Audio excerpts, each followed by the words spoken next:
Did you guys like that 30-second intro I just did? I didn't see it, but I'm sure it was epic. It was not. It was just our background here. That's all. Oh well, shit. How you guys doing tonight? Doing all right. We're gonna wait to see if anybody files in, then we'll go over what we're doing. But have you got any more comics lately, Ramrod? Not lately. I need to head back to the comic shop. Ramrod. Remember that, Briag. Ramrod. Ramrod. Sardo, what's the last comic you bought? Last comic I bought, man. Let me think. It was probably the last issue of Walking Dead. I don't know how long ago that was. Oh, of any comic. It could be any comic. What'd you say? Probably the last issue of The Walking Dead. Oh, however long ago that was. Last one. Okay. Mm-hmm. Did you guys end up getting the Terminator Transformer series? I did. Oh. I didn't finish that one. I still need to get the last couple of issues. Is it 4? I think so. I bought the trade of it off of Amazon. Okay, I think it's 4 issues. I think. The best thing about it is RC's 80s design. Yeah. It actually works really well. Mm-hmm. I read the first one. It's been a long time ago, but I remember there being like a lot of collateral damage right off the bat with that one. Yeah. A lot of characters died and they do not come back. Oh. But you know what? It's kind of like the G.I. Joe crossovers. You know, you can't kill G.I. Joes off, but you can kill Autobots off all willy-nilly. No one cares, I guess. That's funny. It's kind of remind me of. Oh, so yeah, once we get some people file in, we'll go after the shit. But actually, we'll probably go at it soon. Like the last comic I got was Snake Eyes Dead Game, issue 4. Mm-hmm. Oh, wait a minute. 5. I think it's 5. The last and final one. I think we're 5. I think. Did you end up reading that, Sardo? I didn't. Oh, okay. I remember you asked me about a long time ago on our other show. I have them all, but I haven't read any of them yet. I'm interested. I'm actually kind of interested, but no, I haven't read any of them. Well, let's see. So, all right. So, what we're going to do today is we're going to do a series recap of what we covered so far, which is 21 issues. And we're going to cover what we've done and what's to come up. So, anything in the comic is all on point in game. So, a lot of these are long. Like, I went back and looked, and I thought it was about 20, but doing 21 issues on air is quite a lot of work. But you can read that real fast. You know what I mean?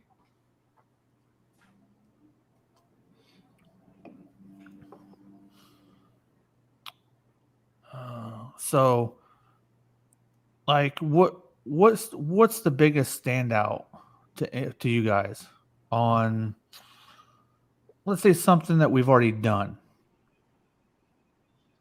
I wasn't here for it. Well, yeah, in my year I was. Yeah, I was. It was the beginning when we did Megatron Origins. Mm-hmm. I mean, that was still, to me, it's been still the biggest standout. Yeah, kind of, I guess in our terms, humanized Megatron. So, you kind of got to see things from his point of view and how, he didn't start out the way that he became. Mm-hmm. Yeah. So you said what, Sardo? I kind of missed that.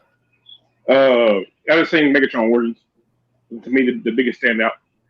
The whole thing, or something specific inside it? A whole lot, kind of the whole thing. To me, it was an enjoyable story.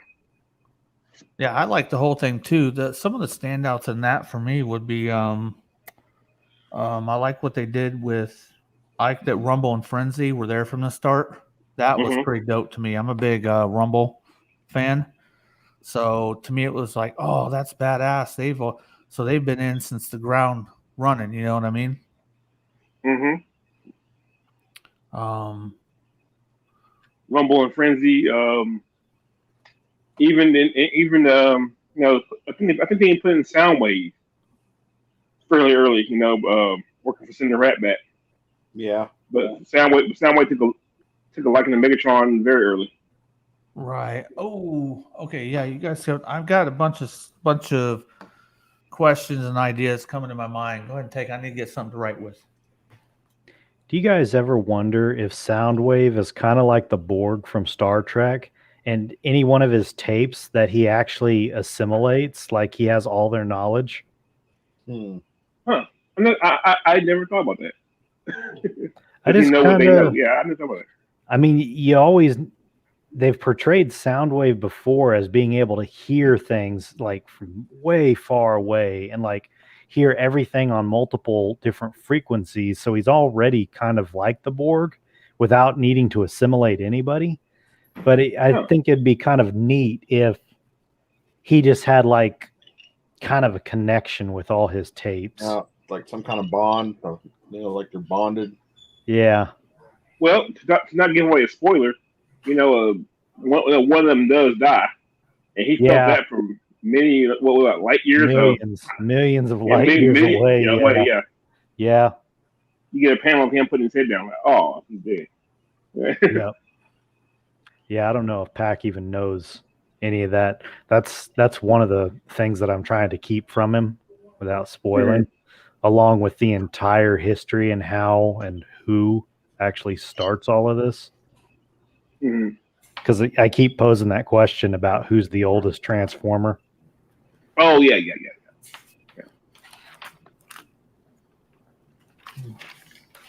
So, I heard that. That was a great question. Anybody basically, how would you describe when he, did you say assimilate? Yeah, that's the term they use for like the Borg and stuff whenever everyone becomes part of the one hive mind. But they don't really necessarily become part of the one hive mind, but it'd be kind of neat if he just had the ability to read and know and think everything they're doing instantaneously at all times. Like they're already assimilated, but they still have free will. That would lend to a lot of power. Maybe actually that might lend to actually some mind splitting too, wouldn't you think? You'd have to. Oh, sorry. Yeah. I was gonna say, and that leads back to Megatron Origins, when Rumble and Frenzy at first they protested, being inside Soundwave's chest. Yeah, and then they kind of fall in line much later on. Yeah, but they're kind of like, no, we're like, but why? Yeah, because I said so. But why? Of course, maybe Soundwave shares his knowledge with them too, and they kind of like being in the know on everything that Soundwave's in on. Could be, yeah. It could be the case, yeah.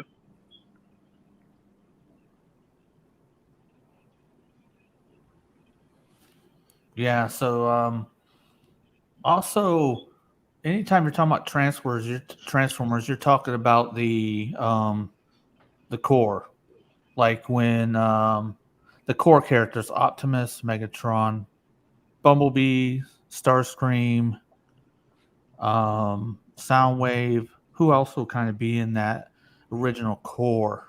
Ironhide. You think? I've actually got a shirt that has like all the core characters on it that they use as advertising, and it's Optimus and Megatron, Bumblebee, Devastator, Soundwave and Ravage, and Laserbeak, Starscream, Jazz, Hot Rod, and Grimlock. The faithfuls, okay. Yeah, those are like the ones that they can constantly remake, and it seems like everyone's going to buy them. Although Devastator would be kind of I don't know if I would still count that, but he is the known combiner. Yeah, I guess they're first. Yeah, the first one, the different one, because he's not like a Scramble City combiner. You can only combine one way. I mean, you can't mix and match all of the ways.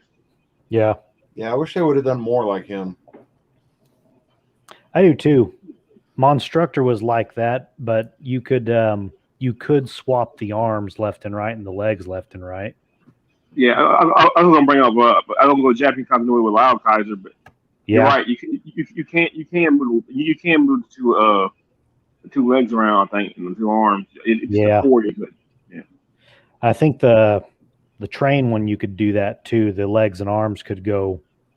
The legs could swap and the arms could swap, but that Mhm. was about it. Then there was all those micro combiners, and I Oh, can't was remember all their names, but they're from like Victory. wasn't Dino King one? I think it came out of the shells, dinosaur shells. Yeah, Dino King, and Yeah. so Dino King's a weird thing. Oh, and Landcross. Yeah. Yeah, Landcross. So they came out with Monstructor as a toy before they made Dino King an actual character. And then they moved him over and replaced the monster shells with dinosaur shells. And that's why the alt modes actually still look like monsters instead of dinosaurs. They Mhm. just recolored them and put dinosaur shells on them. Ah. So it was kind of interesting because I didn't know that till the other day. I was doing a little reading on Dino King. Mhm. The Dino King, in my opinion, is. I never really thought that just for me, in my preference, I never thought they should combine. Yeah, it was kind of. I guess to me, they were always kind of like the Subcons version of Dinobots. Close they could get, but then Yeah, getting Terracons with combat. So I don't know. Yeah, we're not actually talking about the Dinobots. We're talking about Monstructors. Monstructors characters were recolored, put in the Japanese Victory, Oh, and they my were bad. given dinosaur shells. My bad. That's what happens. You get schooled. You get a lesson from the King of Lore right over there. That's what just happened to me. I just got fucked up. I'm on the show. Oh, What was the other one I was thinking of? See, Landcross, Monstructor. I'm trying to think of the micro ones. Oh, that's what I was going to say. Something else new that I kind of I feel like they added it later on as just an add-on, but so you remember Slog from Monstructor? He's the chest piece that's gold and black. Uh-huh. I forget what his character's name is in Dino King, maybe Ryu something. yeah. Oh yeah. Oh shit. Ryu. Ah man. Ryokushin. Something like that. Ah man. I can't. I know what you're talking about. So The game. they've added on to his character. He eventually defected from the Destrons and became an Autobot, and he was renamed and repurposed into an actual Dinobot. And you remember the Power Core combiners they had several years ago? Mhm. So he's Grimstone with those 4 Dinobot drone things that attach to him. Uh-huh. I don't know where they changed that, but I found it in a wiki article. But apparently that's where Grimstone comes from. Oh, okay. Well, I did not know that.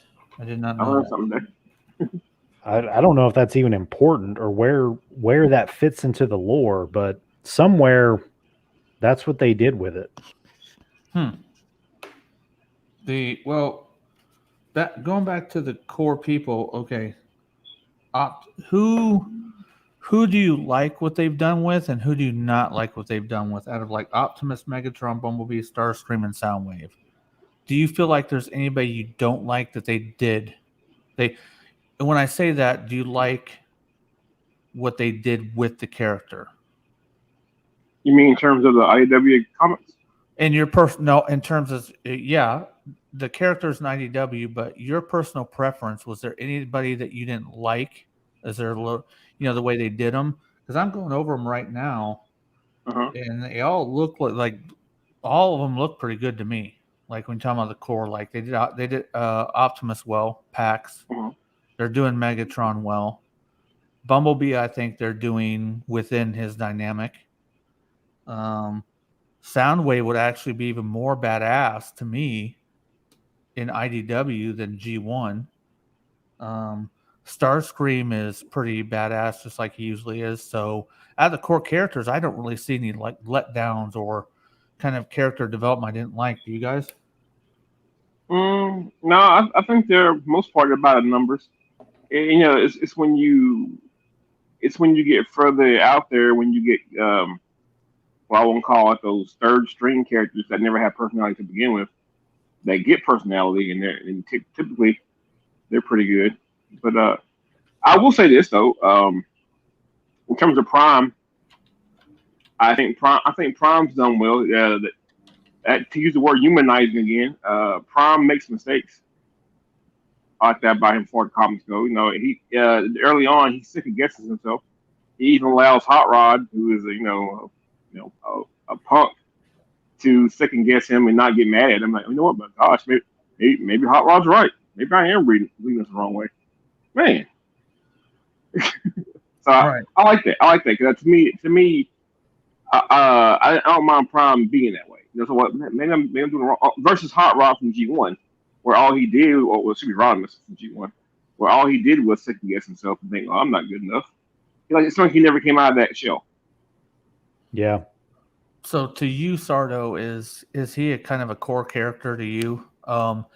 In the whole Transformers franchise, now we all know that he's a core character in IDW, especially in Phase 2. All right, and he's throughout even in Phase 1. But would you consider him to be a core character in the Transformers franchise? Oh, Prime, yeah, definitely, no. Yeah. Like Hot Rod or Rodimus? Oh, Hot Rod. I wouldn't consider Hot Rod that much. I mean, he is, but he isn't. And to me, when you think of core characters, I think about how many times you can produce a toy and someone will still buy it. I feel like if you keep making Primes, yeah, it get oversaturated, but he's always interesting. You can always make money. Same thing for a Seeker. Right. I don't really view Hot Rod as being a core character. I could be wrong, but I just don't view him as being core. Not me. Yeah, I don't either. I thought you were referring to him a second ago, so that's my bad. I would agree with Sardo on that. If I look at cartoons like Transformers Prime and Transformers Animated, I see Megatron, Optimus, Bumblebee, and Starscream. Yeah, that's your core. I agree with that. And Soundwave. Soundwave's more core than Hot Rod. Yeah, even Ironhide. You can throw Ironhide in there. I would. But I don't see Hot Rod making core. I would say Ironhide definitely core. But yeah, if you guys got more to say toward that, that's good. But I like what they've done with everybody. When like, if you're reading or watching something, I think it's very important to connect with the character, and I don't think they've skewed too far from any of those cores. In fact, like even with Soundwave, I think they improved on him. Megatron, they improved on him. They gave us some backstory. They actually even. They toughened him up. I mean, they really kind of let you see how tough he was, how tough he is. Most importantly, they let him win sometimes.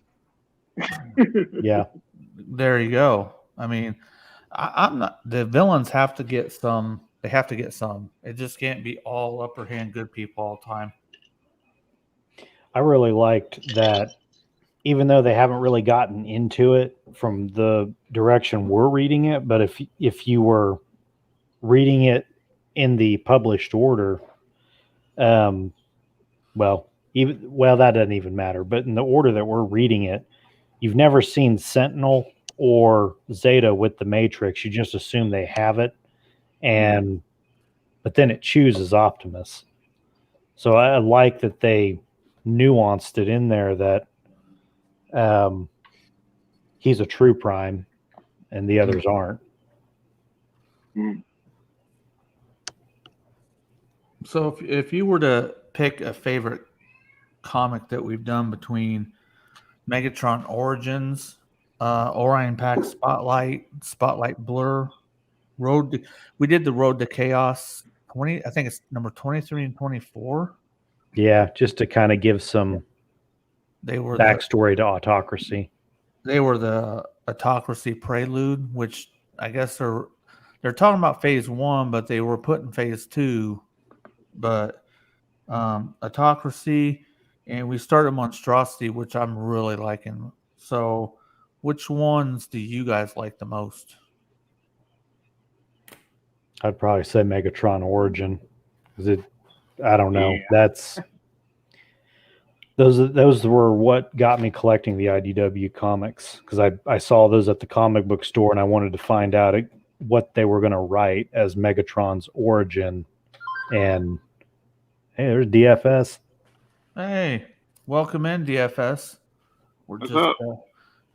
We're just doing a recap of what we've done, what's to come, just a basic discussion amongst ourselves and whoever shows up here to talk to us.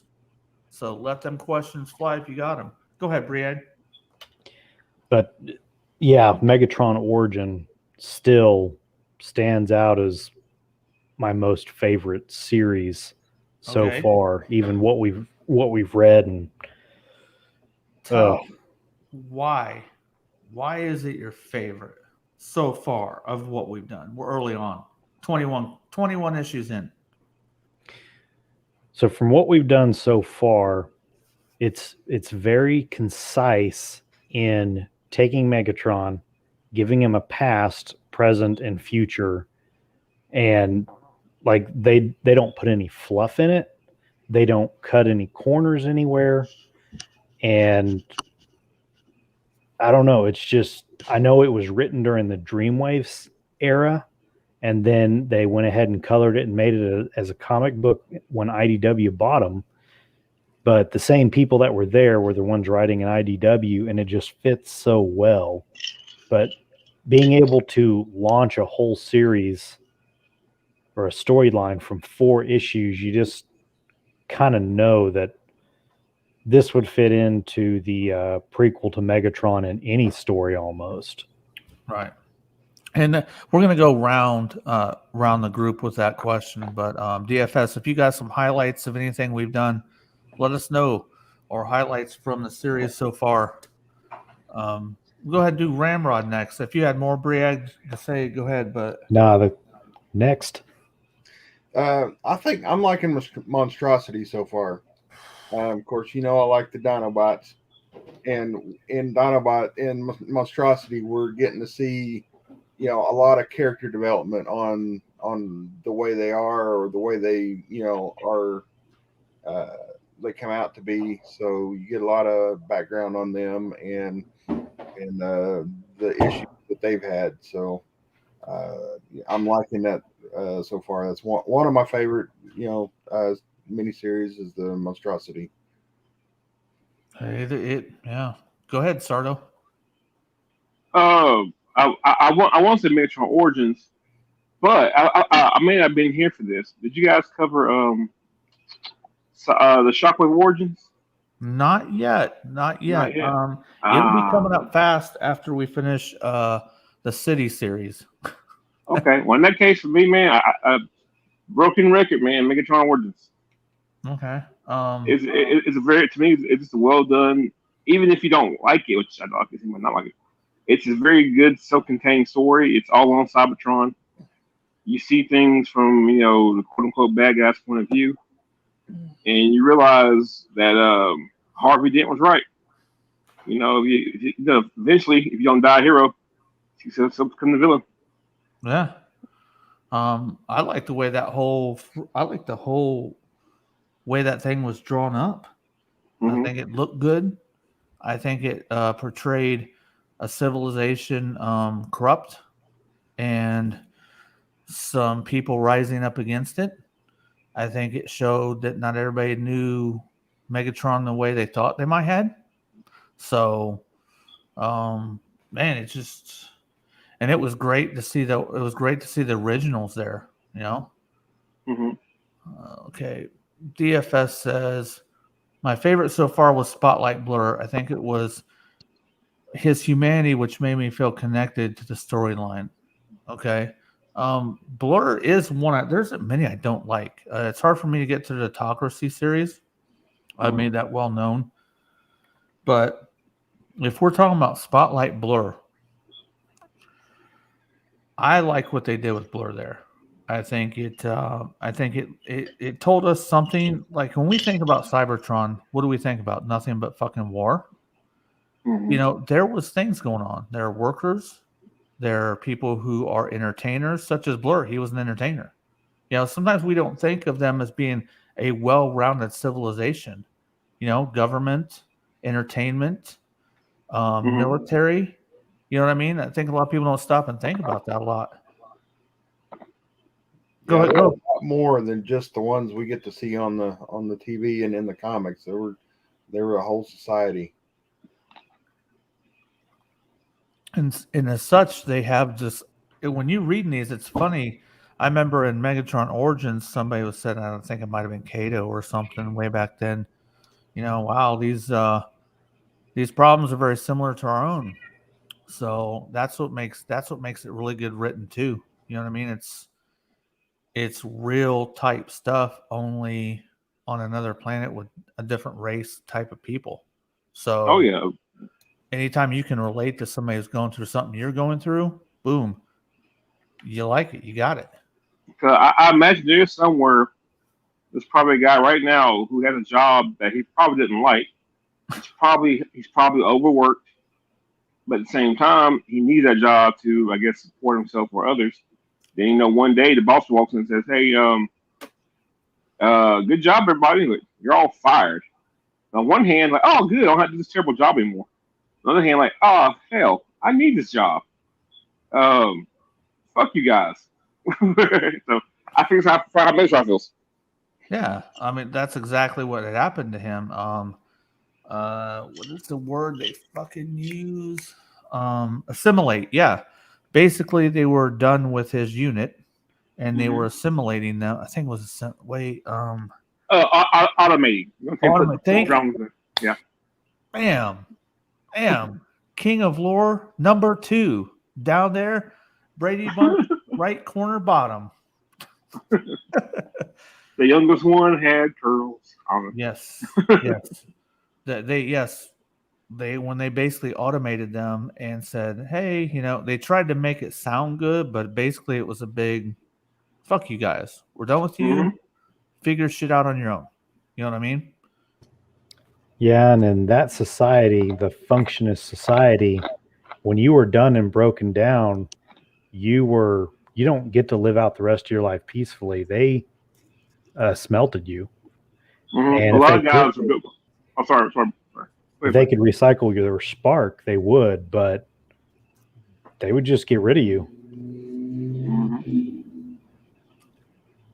So, but you know, you got to think they also had, like the upper class societies, the autocrats and stuff. They, even though they were completely genderless robots, and they base their forms on male or female figures, or in some cases, just kind of, you know, non-binary, or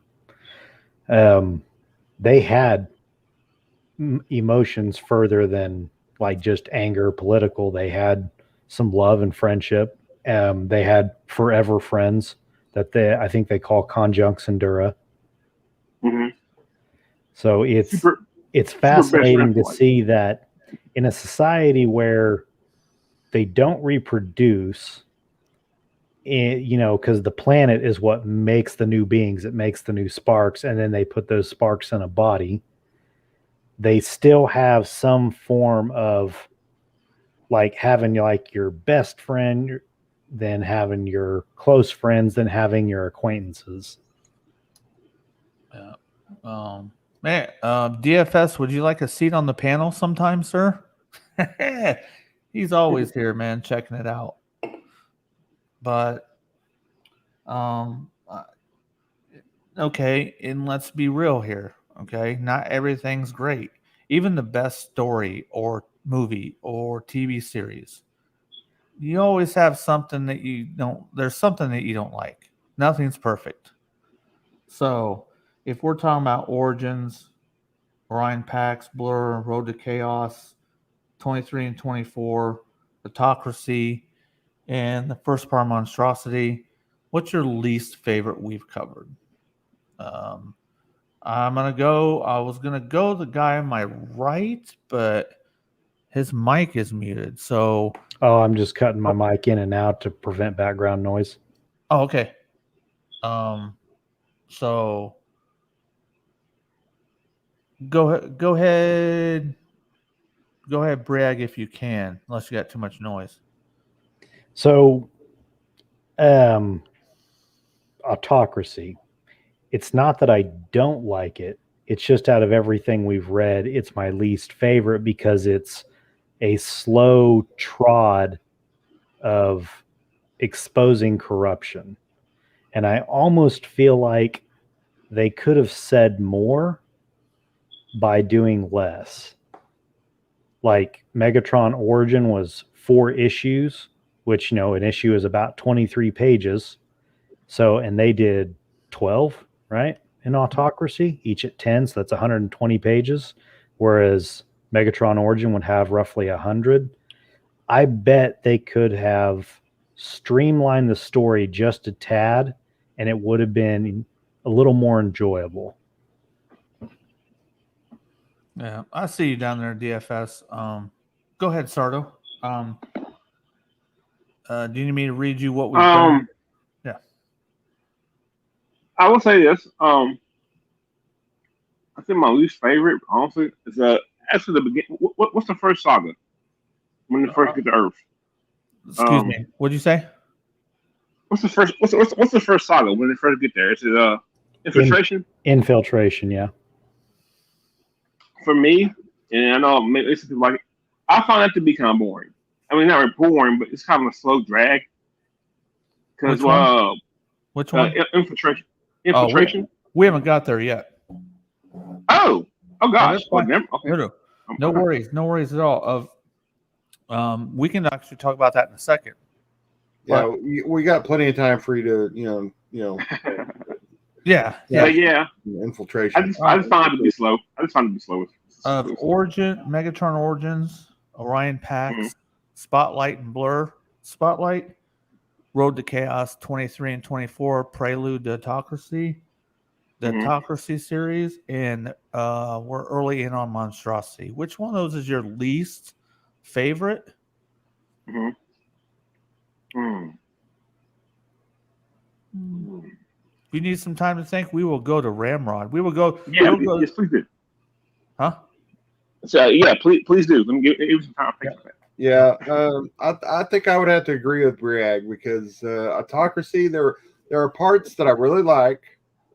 The whole, the inevitable betrayal by Megatron and Optimus Prime, dragging his broken ass down the tunnel to find the Matrix and, be reborn. That's the highlights, and then the rest of it, the rest of it is kind of just like Briag said, you're just a slow, trudge, through that comic trying to get to the story. Yeah. While Sardo's waiting, I'll go ahead and go. Brady Bunch, square one, right here. Ding, ding, ding, ding. I don't think it's anything surprising, but I already said it once. Autocracy is my least favorite. I basically agree with. There's a lot I want to talk about tonight, so I'm not going to make it long with it. And I don't like agreeing with people just to agree with them. But everything Briag said was right on the money. Drawn out to the story is actually good when you cut through the mustard. You know what I mean? When you start reading between the lines and you shorten it up, the story's good. They drew it out too long. It got boring. It was hard for me to cover that fucking series on this show. It was the one thing I'm like, But if they were to shorten it up, the bullet points in that are really good. So that's mine. And I'm hoping that we did talk long enough, Ramrod, that Sir Sardo, well, I know what I shit, broken record time. I disagree. I agree with you. I agree with you and Briag. That was it was a good story though. It was just it was like a lot of side shit they could have cut. If you look at like a movie standard, it needed a little bit of editing. Someone needed to say no. Yeah. Yeah. I mean, the thing that he hit the most was Origins was four regular length comics. Boom. Fucking perfect. Nailed it. And when I first heard it was only a 4-part series, I remember back in the day, I'm like, why? It needs to be longer than that. I mean, they covered everything that needed to be covered to a T. And I'd like to go back and look to see if the same people were involved in that, but they probably weren't. So, my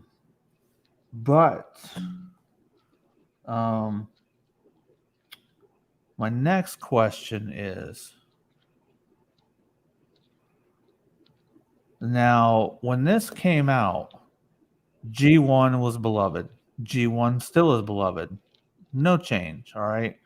We have several different new Transformers franchises since they started doing this. Do you have a problem with anything? Okay, we're talking about, this is just the first 2-part question.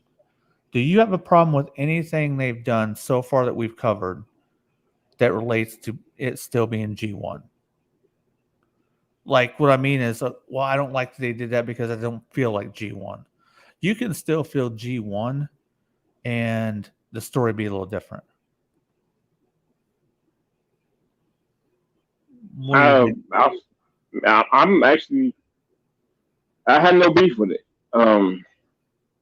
Everyone knows the tired but true G1 stuff. Only certain characters got any real development because they were just the more cool. I guess the more kid appeal characters. So I'm okay with the comics actually deviating from that. Yeah.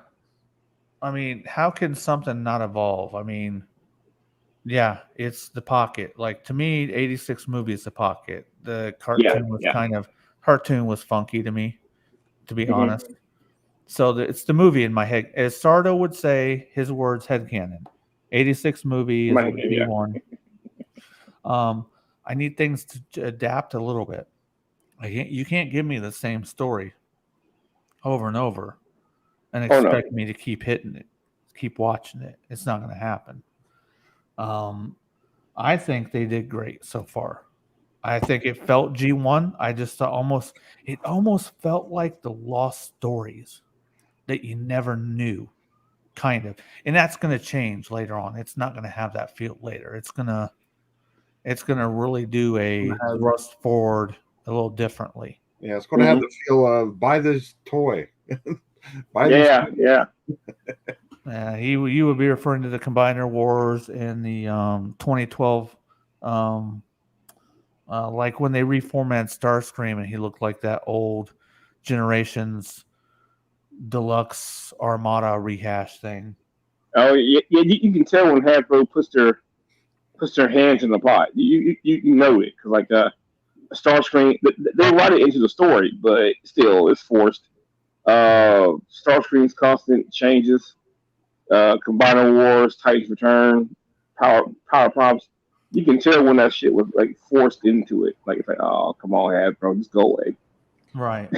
To add on to that, you can really tell when Hasbro's putting their best effort into being involved and when they're just shoving it in. Because so to speak. Yeah, so to speak. Windblade, they got the fans involved. She's the first fan-created Transformer, and they gave her a huge story arc with huge character development. Victorion was the second fan-created character, but specifically they wanted a combiner, and yes, it was going to be for Combiner Wars, but they gave Victorion huge story arc and character development and the individual characters, mostly Pira Magna, but they gave them a good arc. Like they actually gave some tender loving care to them. And I feel like that's because partly the fans were involved. Yeah, I think that they damn near freaking ruined this comic. They damn near sell whatever. I remember when that happened, and it was like, man, this story sacrificed. I understand they're a company and they do need to sell toys. IDW was going for when they started doing that. I think they really started doing it hot and heavy around 2012 when they started shoehorning it in, selling the toys and making the characters look like the toy. Yeah, that would be correct because that is also when the Fall of Cybertron video game came out. And it's similar. It's around the same date when they split off into phase 2 for Robots in Disguise and More Than Meets the Eye. And those first several issues where they were on Cybertron, they were using their alt modes from the Fall of Cybertron video game. Yeah, you're very correct there. I was thinking that myself. Very cool though. Yeah, I love Fall of Cybertron, so I didn't mind those. Yeah, a lot of I didn't mind, like in terms of Bumblebee, Jazz and whatnot. I actually like that version of Jazz, even Ironhide, Ratchet whatnot. So I wasn't. Also, even Shockwave, I believe. Yeah, I wasn't mad about that because even when I see Wolf Cybertron designs, I still equate that to saying, okay, that's still IDW. Although it really is not, but it still fits in because IDW did shoot one in there, but it wasn't bad. They were good designs. Word up, Curtis Schultz. Oh, hey, man, what's going on? Yeah, okay. I'm going to do a whole fucking show about what this man says right here. And I don't give a fuck about people say, but fuck you, YouTube. This shit's happening to me all the time. And it's just funny, Sardo. I kind of been talking to you about lately, and I made kind of a post about how I feel about it, but boom, happens right there all the damn time. So, but I'm glad you're here, sir. We'll go. I will outlast all 3 of these sumbitches. I will talk longer than all 3 of them. They will be like, I gotta go to bed. So I'm on their timetable. I gotta find my second win now. That's right, because I called you out, man. I'll go, man. I'll go. But go ahead, Bragg, what you were saying. Wasn't it, Bragg? Yeah, you were talking. That's all I was saying is really like those alt designs that they use. You know, that's nodding to the toys, and it didn't take away from the story at all. Right.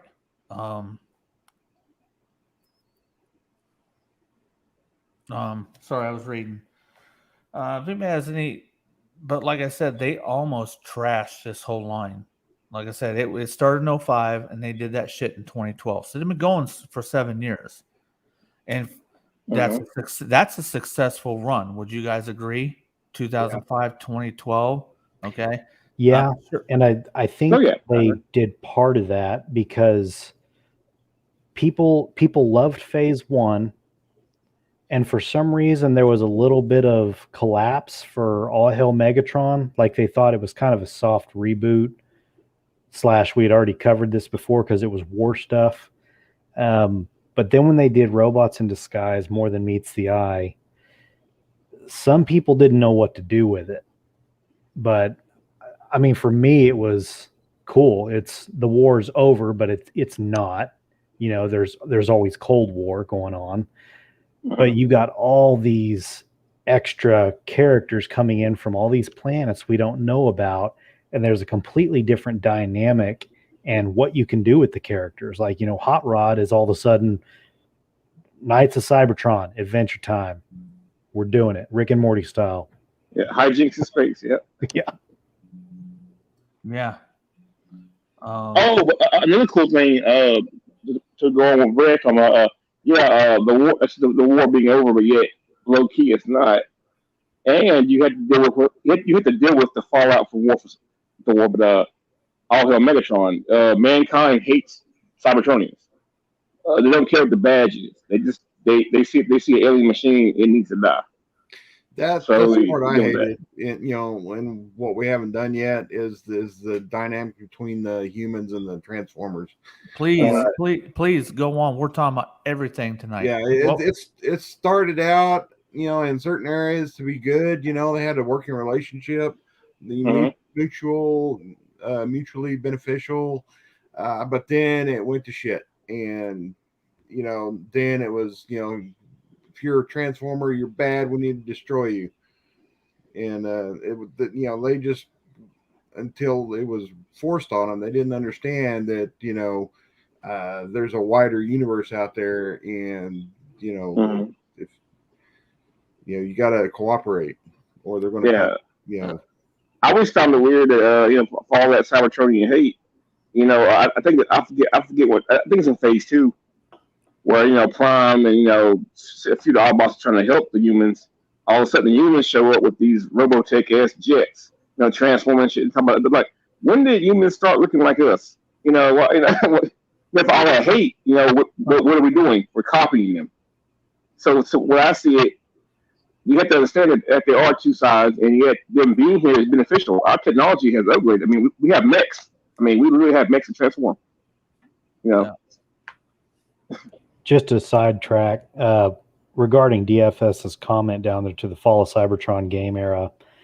So those two games were created by High Moon Studio, and they had their own story, and they were supposed to be completely their own thing, and a prequel to a third video game. And the third video game never happened. And according to Hasbro, because of poor sales of the games, they didn't go forward with a third game. And then they ended up shoehorning the War for Cybertron, Fall of Cybertron games as a prequel to Transformers Prime. And of course, after Transformers Prime, that led into Robots in Disguise, which was a little bit more of a kid-friendly extension after Transformers Prime, and they call that whole universe the Aligned Continuity. That also existed with the MMORPG that they were doing that was based on Transformers Prime, and I think it was called Transformers Online, something like that. Right. Well, you took the words right out. You took basically exactly what I was going to say. During this time, there was several different things going on. The comic, then they did Prime, and they said, okay, we have a new Aligned Continuity. And to me, I was like, this IDW comic isn't part of the new Aligned Continuity. It didn't seem like it was part of that, but everything was supposed to be under that one umbrella. Do you guys feel like the comic was, when they did the Aligned Continuity from Prime and on, do you feel like the IDW comic was part of that? It's not. It is specifically not part of the Aligned Continuity. It is its own G1 retelling from IDW's perspective, and they had pretty much full creative control, and except for that Combiner Wars thing. Yeah, I think it was like a 2 year, especially more Yeah. I want to go ahead. We're going to talk about some other stuff, but I want to kind of go ahead and go through the very first comic that we all touched upon. Hold on a second. And I always talk how important it is to go through the art. I want to go through some of the art. You guys tell me what you like in it. I'm just going to go through real quick. I'm going to go ahead and cover some Megatron Origins. I love the artwork in there. So kind of chime in if you like something you see. And if you got something else you want to talk about on the side, go ahead and do that while I'm doing this. Let's see. I've got a question/statement to pose to you guys to think about. A little bit controversial because I'm going to make you think. No. Okay. So think of Megatron Origins. Think of what society is like. Think of how they're divided.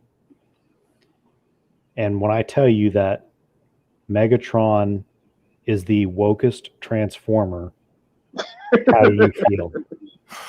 Okay, goddamn it. Oh, man. All right. Oh man. No. Okay. All right. God, did you just call my guy woke? He did. He did. He totally did. Yeah. And I'm willing to bet you don't know the real meaning of woke. Well, anyway, while you want to pose that question, I want to go through some fucking art, and then we'll get back to that. So, Well, when it comes to also when it comes to the term woke, I think it got misconstrued somewhere. I feel like the original term of woke was meant to be like you see how things your eyes are open to how the world is around you, okay, and you more or less don't accept that shit. okay. But to me, woke now is I would view it more of a I don't want to conform or I don't conform to the way the world is. You can read it. Now because I'm sorry, go ahead, man. No, you can read the definition, but the terms nowadays, no, dude. But I think Sardo's right. Over the years, the meaning has changed. As opposed to what I've noticed, the meaning has definitely changed of that word. Well, don't construe the word and its meaning with the culture that's adopting it. Yeah. But the culture, hey, if you speak something long enough, you can speak something into existence. Okay. Do you understand what I'm saying? That so the culture can make this be something that it never intended to be or never was. Yeah. They have adopted it and turned it into what it is now. Right. That's why I said now. I view to me what was originally to me was like not conforming to the status quo. If everyone says it's right, then it's right. You know what? It's still not right. It's still wrong. If you were going by those standards, what Sardo just said, yes, Megatron is. But the new culture, no, new culture, no. But yeah. So the updated meaning of woke, which was just updated a couple years ago by Oxford Dictionary. A couple years ago, go figure, that fits in perfectly. Just alert to racial or social discrimination and injustice, which in Megatron's case, he is alert to the functionism and wanting to make changes to it. So, according to the terms of woke now, if somebody sees something in chat, can you please pop or say something because I can't see it right now? If that's the term, then that word is being fucking manipulated and distorted like you wouldn't believe nowadays. I know, and that's why I wanted to bring it up. So, because on your channel, Sardo a few nights ago, regarding to Voltron, said Pidge was a woke move. And that would be part of that woke culture where they most likely made Pidge a female just to include a female character for the sake of it. Whereas go ahead. It's kind of interesting because originally in the normal Voltron, I know this digresses from Transformers, Pidge didn't have a gender for a while. And they had to make up a backstory for Pidge, specifically being a twin boy, because people never knew that he was a boy. They actually thought Pidge was a girl for a few years. And that's why they made Pidge a girl in this, was to nuance what everyone thought about back in, I think it was 79 when Voltron was created. I believe so. So it was interesting that the timing of it, it appears like they're trying to push for a hard woke culture thing, but they've defended it because they were trying to nuance the old Voltron where people actually thought Pidge was a girl and was supposed to be a girl on the team. All right, so so DFS hits it on the head. Woke culture versus pandering culture. Can I speak on this? I always want to speak on this too. I now have some of my platform to speak on it, and this is going off in Transformers too. It's like it's kind of like in the South Park. You know how South Park has Token? It's a black kid, and his name is Token. Yes. But I view that with Spider-Man. Like, you have Miles Morales. I feel like he's not a bad character, but I feel like he has become like that token character with like, yeah, you want to redo Spider-Man, let's make him a black guy. Spider-Man was never a black guy, so he's always this white kid, dorky, whatever. If you want a character, I feel like my Miles almost like pandering. When he was originally designed, he looked like a young Barack Obama. So be it. It was fashionable for the time period. But I feel like that was again. They won't call it woke, but I feel like it's like no, that's more pandering. If you want to have a whole new character, it's just you want a black guy story? Just make up a whole new fucking character and make it a black guy.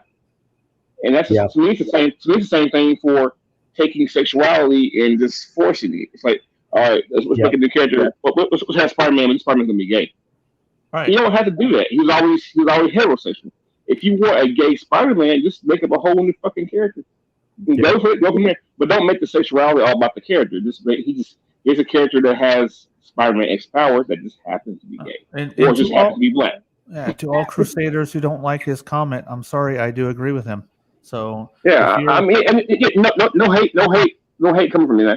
I just think that I think it's pandering. Just make a whole new character.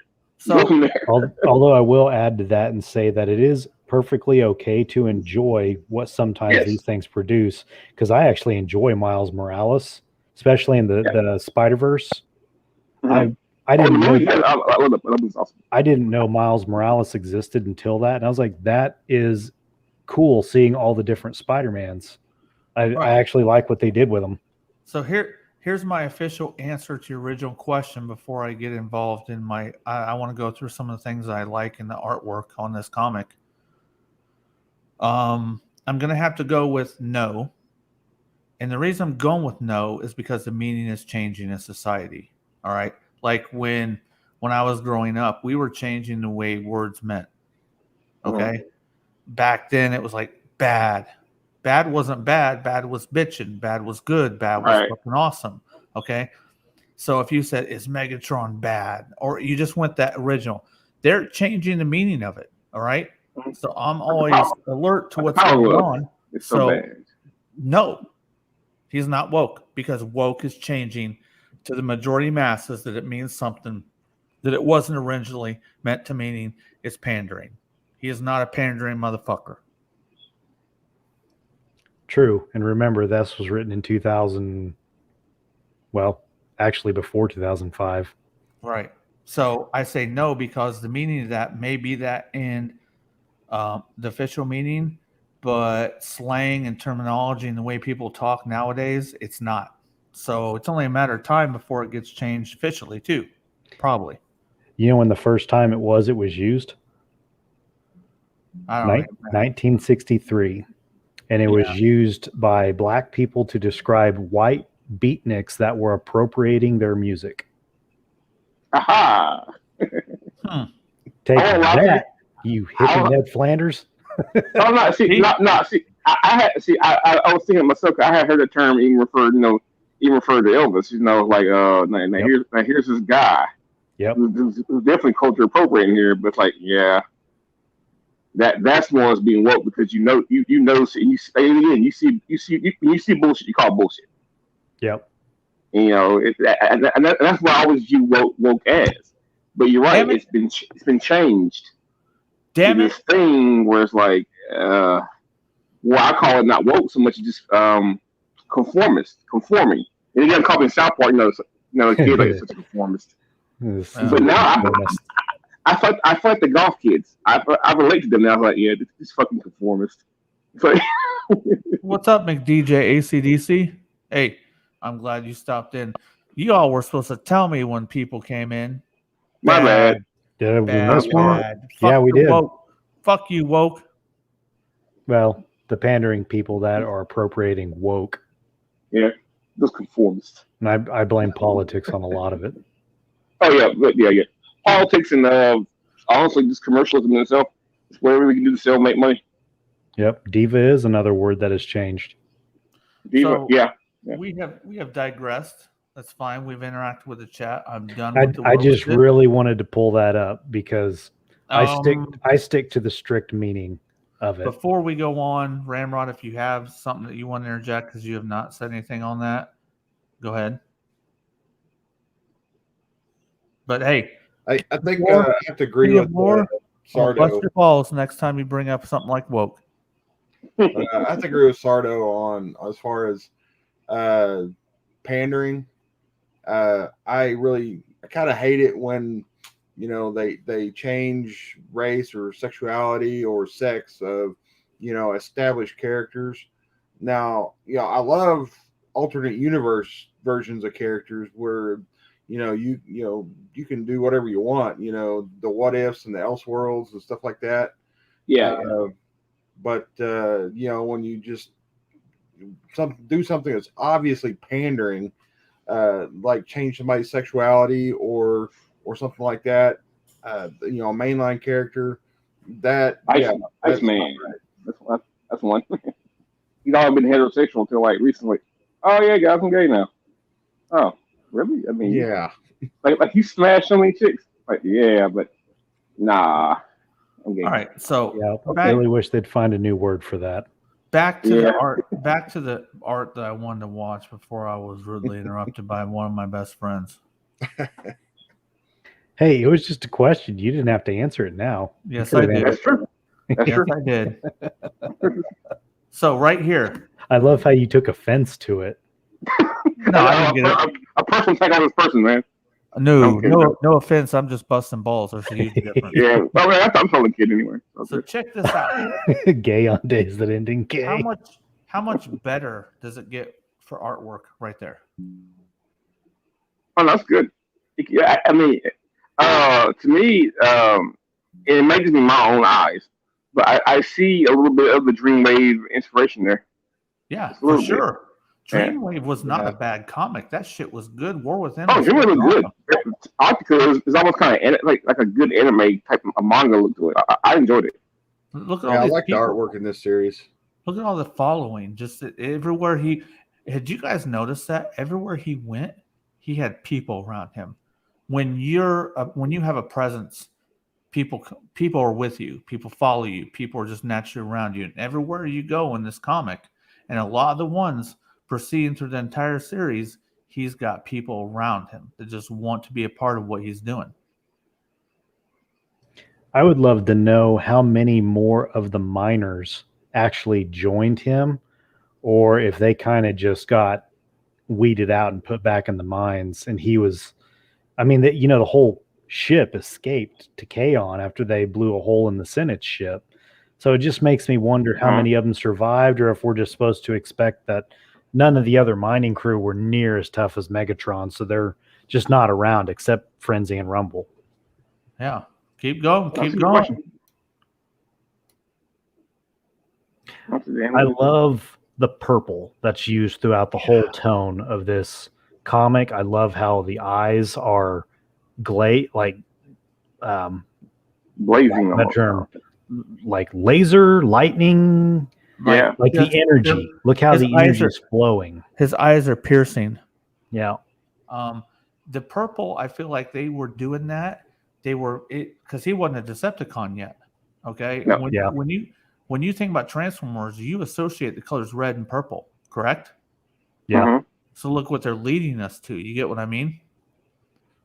Yeah, and it sets the tone for the whole comic because they're in a mine. It's dark. The Energon glows pink, but it would put off a purplish or like indigo or violet, maybe haze. Right. But like even that, like his head is smashed. There's smoke. There's good coloring. There's line work. Like they even elaborate on what you're talking about right here. They get even more on it. So it's a focal point that they definitely want you to see. Like even when I do photos, I think because it made this Megatron Origins, it left such a mark on me. Even when I do pictures of like figures, if they have like red or blue eyes, I always try to add. I always do like edit my pictures, add that little bit of energy to the eye. So yeah, I have to wait this kind of blazes off.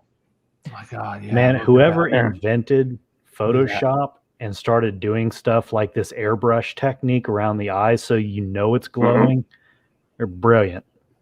Mm-hmm. I definitely wanted to highlight that this was everybody's favorite comic. All right. So I want to definitely go through some of the art on it. These people work hard on this and what they do. This could have been a movie. Like, honest God, this could have been a one-shot animated movie, and it would have been awesome. Sardo, it would have been awesome. This could be a fucking movie altogether, and it could be it could be one shot, one done. It'd been awesome. Oh God, man, stop making me want things that'll never exist. Right. Hey, if we speak it enough, it could come into existence. That's the thing. We gotta, make it our own. At least Curtis two. Schultz has a question real quick. Why Okay, does can you go ahead? Cybertron have oxygen? Or how? Or does it? It I has was assuming to. it- I was assuming it It didn't. has to if it has combustion engines. Combustion Oh, engines can't run never thought without about that. oxygen. Well, Cybertronian tech is combustion engine? different. Fire. Because Whoa, hold on a second before we go. Fire can't burn without oxygen. Explosions, etc. potassium and sodium can. They can't without Aha. oxygen. Yeah, they react with hydrogen. That's an explosion, but we've seen cities burning on Cybertron. Yeah, That's true. Yeah.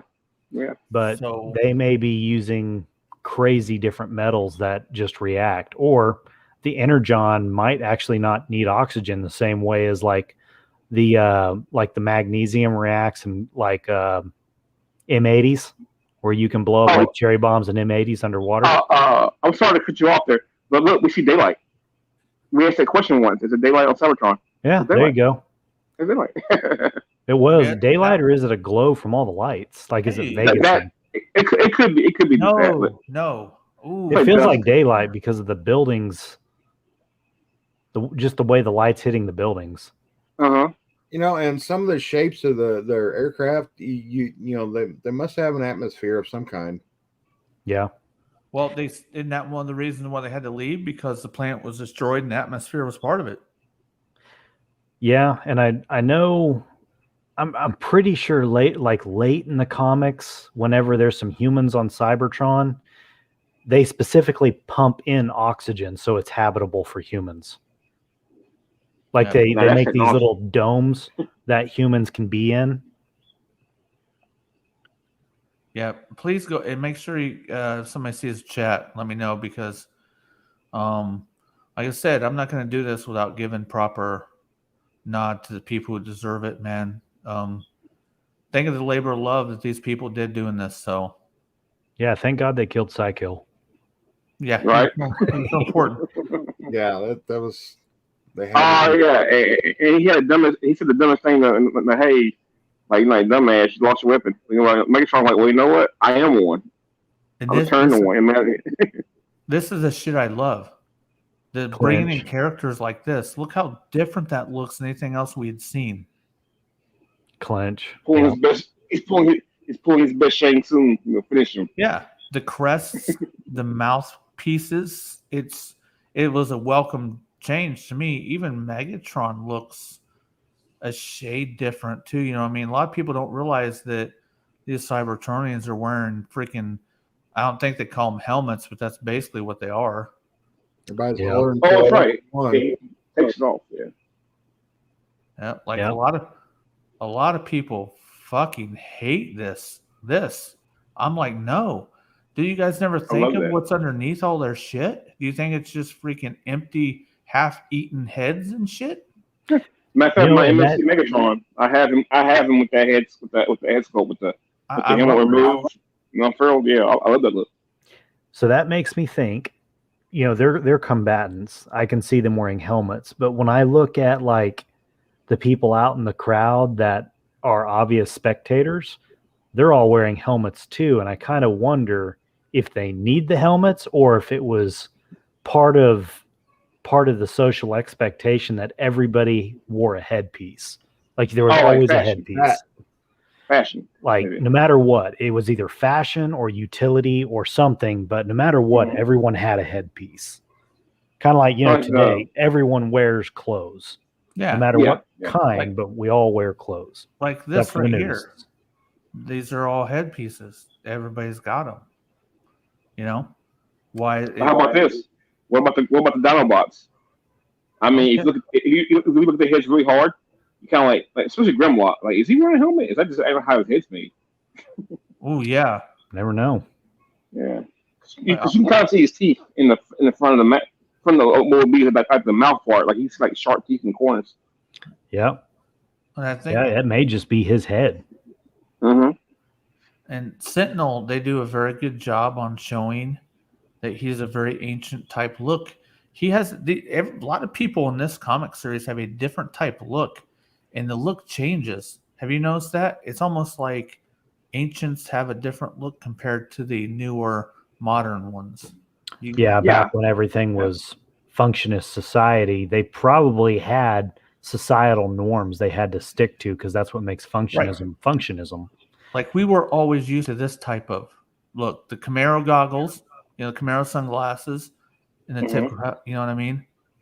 Hey, this guy reminds me of the dude that keeps popping up in our series, the generic drone. Yeah. Or how about this? Even later on, when they bring Cup into this, they bring up Cup's the fact that Cup has such a lack of upgrades. Apparently, you can be born at the beginning of time, and as long as you constantly get upgrades, you're fine. But when you stop upgrading, your body's not compatible with newer shit. So I always kind of talk about that too. Like as far as old looks go, these guys must have to. Even Megatron has to constantly upgrade, even though it's probably how old he is. Right. I told you, you better pack a lunch because I'm ready to fucking talk tonight. How's chat going? Anything I need to address in there? Last question was about the oxygen. Okay. I wanted to say something about the drawings. This was done during Dreamwave, and if you remember correctly, Dreamwave, modern era, Optimus Prime, Megatron, they were very bulky, very exaggerated proportions. Right. Grimlock had like these huge pipes coming off his shoulder. Yeah, like he was super wide, like War Within. But this happens before that even, and they drew it normal. I guess what you want to call normal. Probably the best proportions I'd ever think. I would say that we were seeing what Dreamwave was going to do. You understand what I'm saying? Probably, because this was meant to be a prequel before their G1 series and their War Within. They were going to evolve that styling from War Within to this. And it makes me wonder how many people from Dreamwave came along and continued on. A lot. Need paychecks. These guys want to get paid. I think basically they took everybody except Pat Lee, I want to say. Yeah, we all know why. But look at this. Look at the damage he takes. Look at that art. Yeah. And right here, you can tell this is kind of a guerrilla operation because he's taking a new arm from the guy he just killed. Yep. And this is where we referred to in Monstrosity, where he knows how to put himself back together and use some of those spare parts. He probably learned by this. Yeah, and look at the entrance. Okay, we're talking about core characters. Look how well they do the entrance of Starscream, and how look at that drawing. I would love to have a robot, a toy version of that looked just like that. Mode. And I love how they're all nuanced different. Look at their cockpits. Different. Their shoulder pauldrons are different. You're right. Yeah, they are big, but they're still the same. Yeah. They look kind of like sweeps. The way you see how Starscream's wings are made. Yeah. Yeah, and they even have that still on through Autocracy. They look kind of vampirish the way they hover in the air. Yeah, you're right. Yeah, you're right. Well, we're just going. I'm just getting started. Better watch out. What's going on down there, Ramrod? I can't see you. Hey, I'm right here. All right, man. Jump in. Don't be afraid to knock somebody out to get in. This is the very I'm not going to get into it too long. I've always been baffled with the notion of what's going on with the facial hair. What's the stash? The food. They bring that up actually. Way later on, it's part of fashion. But it's also, but they do speak on the facial hair thingy going on, like the goatees and the Fu Manchus.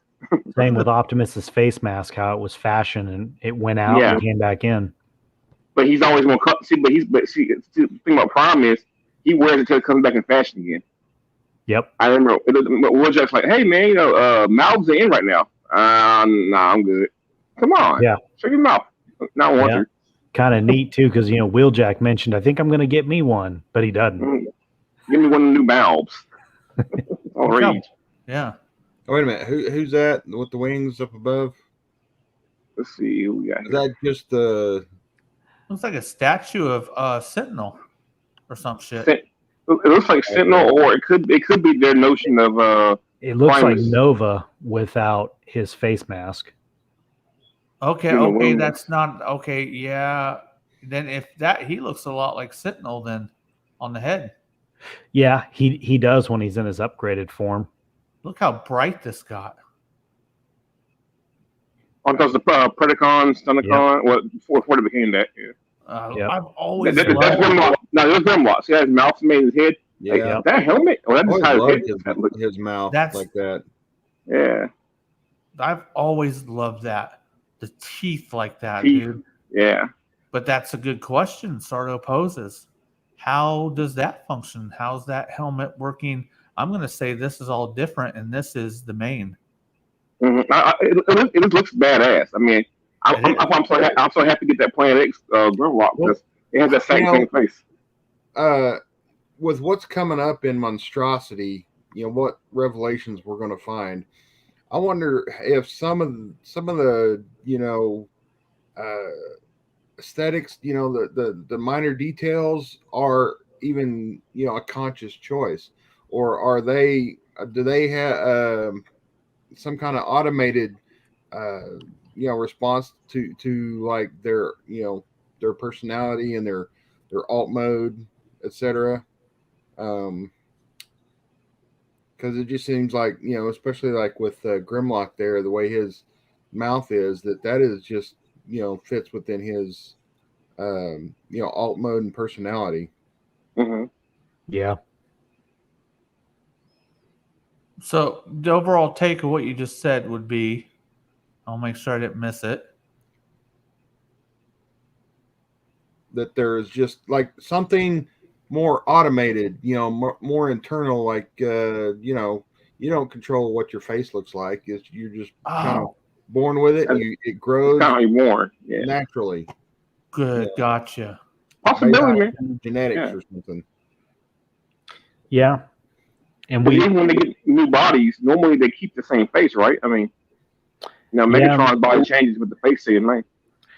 And you kind of see later on in some of the older Transformers, you see their face age a little bit. Like it's the same face, but it gets a few more creases and stuff in it. Mm-hmm. Almost like the moving parts and stuff create a few gaps. Like when metal rubs against metal, the gap gets a little wider. Friction, yeah. Stress cracks. Yeah, stress cracks. Yeah. And maybe we get the JB weld. We got to touch up these crow lines. Yeah. And like it goes back to even Warm to the Future here. Even like with Bumblebee, when he gets pseudo crippled, he has a cane. Yeah. And they make a point to say, hey, why are you still carrying that cane? We can fix that now. You're like, nah, that's okay. I mean, I'm gonna let the cane add a character. Yeah. And he said something like it throws people off or something. Mm-hmm. And now this is going off face a little bit. It's really more for Briac. Remember when the Dinobots came back to Cybertron? And I think Prowl commented on this. He's like, "Hey guys, we're back on Cybertron. Why are you keeping those ugly alt modes? Why won't you go back?" And like, nah, we're fine. We like this. Like, no. I think you should go back. This is terrible looking. I don't like looking at you like this. Yep. And it made me kind of wonder, why did the Dinobots keep those those Dinobot modes? I always wonder. I mean, because they're badass. That's why. I mean, they're badass. They're badass. I agree with that. But what really made them? I mean, did they fall in love with the bestial element? I wonder. Probably a good in between where they still felt bestial, but I don't know. Maybe it felt instinctual. Because I know. What up, Earthman Brick and Wanatu? Oh, Wanatu. Oh, hold on. 1 or 2. Hold on, let me get up out of here. That was our favorite one, so I definitely wanted to. That was kind of fun checking out all that cool artwork, man. Yeah, I really enjoy it. Go ahead. Can you guys take it for? Wait a minute. Wait a minute. Hold on a second. Take it for just a second. I'm gonna be right back. Okay. Got it. Does anybody know if there was an actual map made of Cybertron's galaxy? I do not know that at all myself. Do you guys? That would be kind of awesome. No, I never heard of one actually being made. I've only seen partial maps of Cybertron itself, but I don't remember seeing anything about like star systems or anything like that. Kind of like, has anyone ever heard like how big Cybertron is supposed to be? I mean, is it the size of Earth or smaller? There's two that I know of continuities. The original Marvel continuity is roughly the size of Saturn, and almost every other continuity it's roughly the size of our moon. Ah, okay. That kind of puts in perspective. And I always wondered because like even when you go back to G1, when Unicron transforms, he just basically palms the entire planet and then just slams his hand down. Yeah. I'm like, would he been capable of eating that in planet mode? Is it? I always wonder about that. But even Earth, could he actually eat organic planet on Earth? Yeah, and then you have that whole thing where he wants to have Starscream connect his head to Cybertron so he can transform it into his new body. Like, how big would that be? Yeah, I mean, I think these would be all really cool, like what if scenarios. Like, if someone wanted to animate that. Yep. What happened if Unicron did win? What happened if Unicron did combine with Cybertron? I mean, just cool thing to think about. Yep. Because I know Marvel's got the cool what if stuff, with the Watcher. Oh, so I'm yeah. What if they were to take Transformer universes and just do what ifs? I don't care if it's G1, it could be Prime. Just do what if scenarios. What if Megatron actually, I don't know, won? What happens now? Yep. Hey, Brian, I sent you a link. Let's see, maps of Cybertron. Galaxy out there. One of those looks like it's from a comic. I don't know if you can throw it up on the screen or not. I might have to wait for Pack. Yeah, let's see here. Share screen. We're going to do a Chrome tab, and it's going to be... What am I looking at? Here.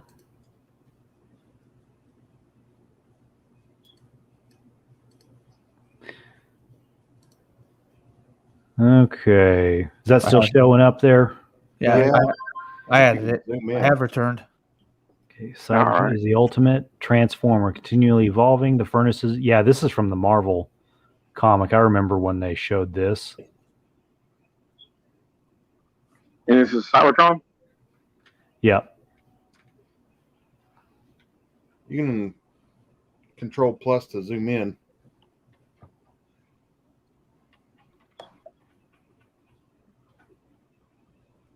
That is as much as it will let me do. What's up, Earthman Brick? So this is back in Marvel times, when they had the comic going. What do you think this compares to what we know now? It is vastly different compared to the drawings that I've seen now. But, there's a lot of things that are the same, like this greenery. They always mention Cybertron having an organic portion. The Sea of Rust is always there. Smelting pits are always there. In IDW, they mentioned the wasteland. Yeah, and I always took it just to be destroyed cities or just parts that hadn't been inhabited for millions of years. I always kind of wondered. I think it's close to the Sea of Rust. Sea of Rust, okay. Because they talk about it having a lot of cyclones and rust storms. Mm-hmm. And I know that's where Orion Pax was going to make the trade with Wreck and Ruin to get Ratchet back from the Decepticons. They told him to meet him out in the rust storms, and they got attacked by all those like saw blade things. Right. Oh yeah. We were in the Sea of Rust in the Orion Pax spotlight. I know that. Mm-hmm. I've always wanted a full, how when we were kids you always saw the globe standing in like school or some old person's house. Yeah, I want that same thing with Cybertron, like real big and it's detailed. And I also want like a big ass fucking poster and map and shit of all of it. Hey, here's one for you. Does Cybertron have water? Not for drinking purposes, but like how you have guys like sea spray. or even Skybite, Yep. who alt modes are more amphibious. I always wondered, do you have water? Can like live in water? I would think that they would have it. It's just where, like Yeah. looking at this other map, like there's Vos, Iacon, Gygax, Plurix, Novachronum, Hexama, Protohex, Praxis, Triax, Parahex, Rhodian. A lot of these places have been mentioned once or twice in the IDW comics. Keith Kinseer. Oh yeah, even what's her name, Nautica. I know she's not normally from Cybertron, Yeah. Caminus, but she has amphibious alt mode. Yep. Yeah, water must be around somewhere. Tarn and Galaxon. We just saw Galaxon in the comic. When? It was at the beginning of no, it was at the end of Autocracy. They were in one of the city states, and I believe it was where Megatron was staying at the moment, but it said it was Galaxon. Who do you know that drinks beer and eats cookies? Me. Yeah, this would be an interesting map to use. Let's see here. What else we got? 6 Lasers of Cybertron. Yeah, I remember that. That's a parody of Six Flags Over Texas. The Manganese Mountains. So Triptychon Asteroid Belt. This one's probably closer to the IDW. Vostar Air Command, Simfer, Tarn, Urea. Wow. I'll see you, my guy. I've seen this map before. That's from Transformer Siege. Yeah, supposed to be. I could have swore when I first saw this, it was used for the movies at one time, but it doesn't have all the hexagon shapes.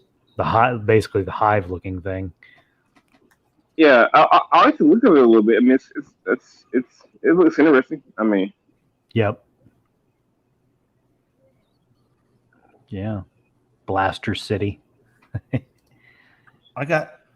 When you're done with that, I got our next topic. So okay. Yeah, go ahead. But that's a good point. Who brought that up? Because I was gone. Barry found that.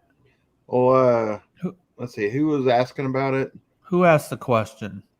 Right, 1 and 2. Right here. It's Curtis Schultz. Curtis Schultz asked that. Thank you, sir. That was a great topic because that's something that's always on my mind too. Like sometimes I even watch South Park, and I'm like, dude, they have a whole town created in their mind before they even probably lay it down on the screen. I would like to just see the whole town, that's related, excuse me, to Cybertron too. But I always think about that stuff too. So good question.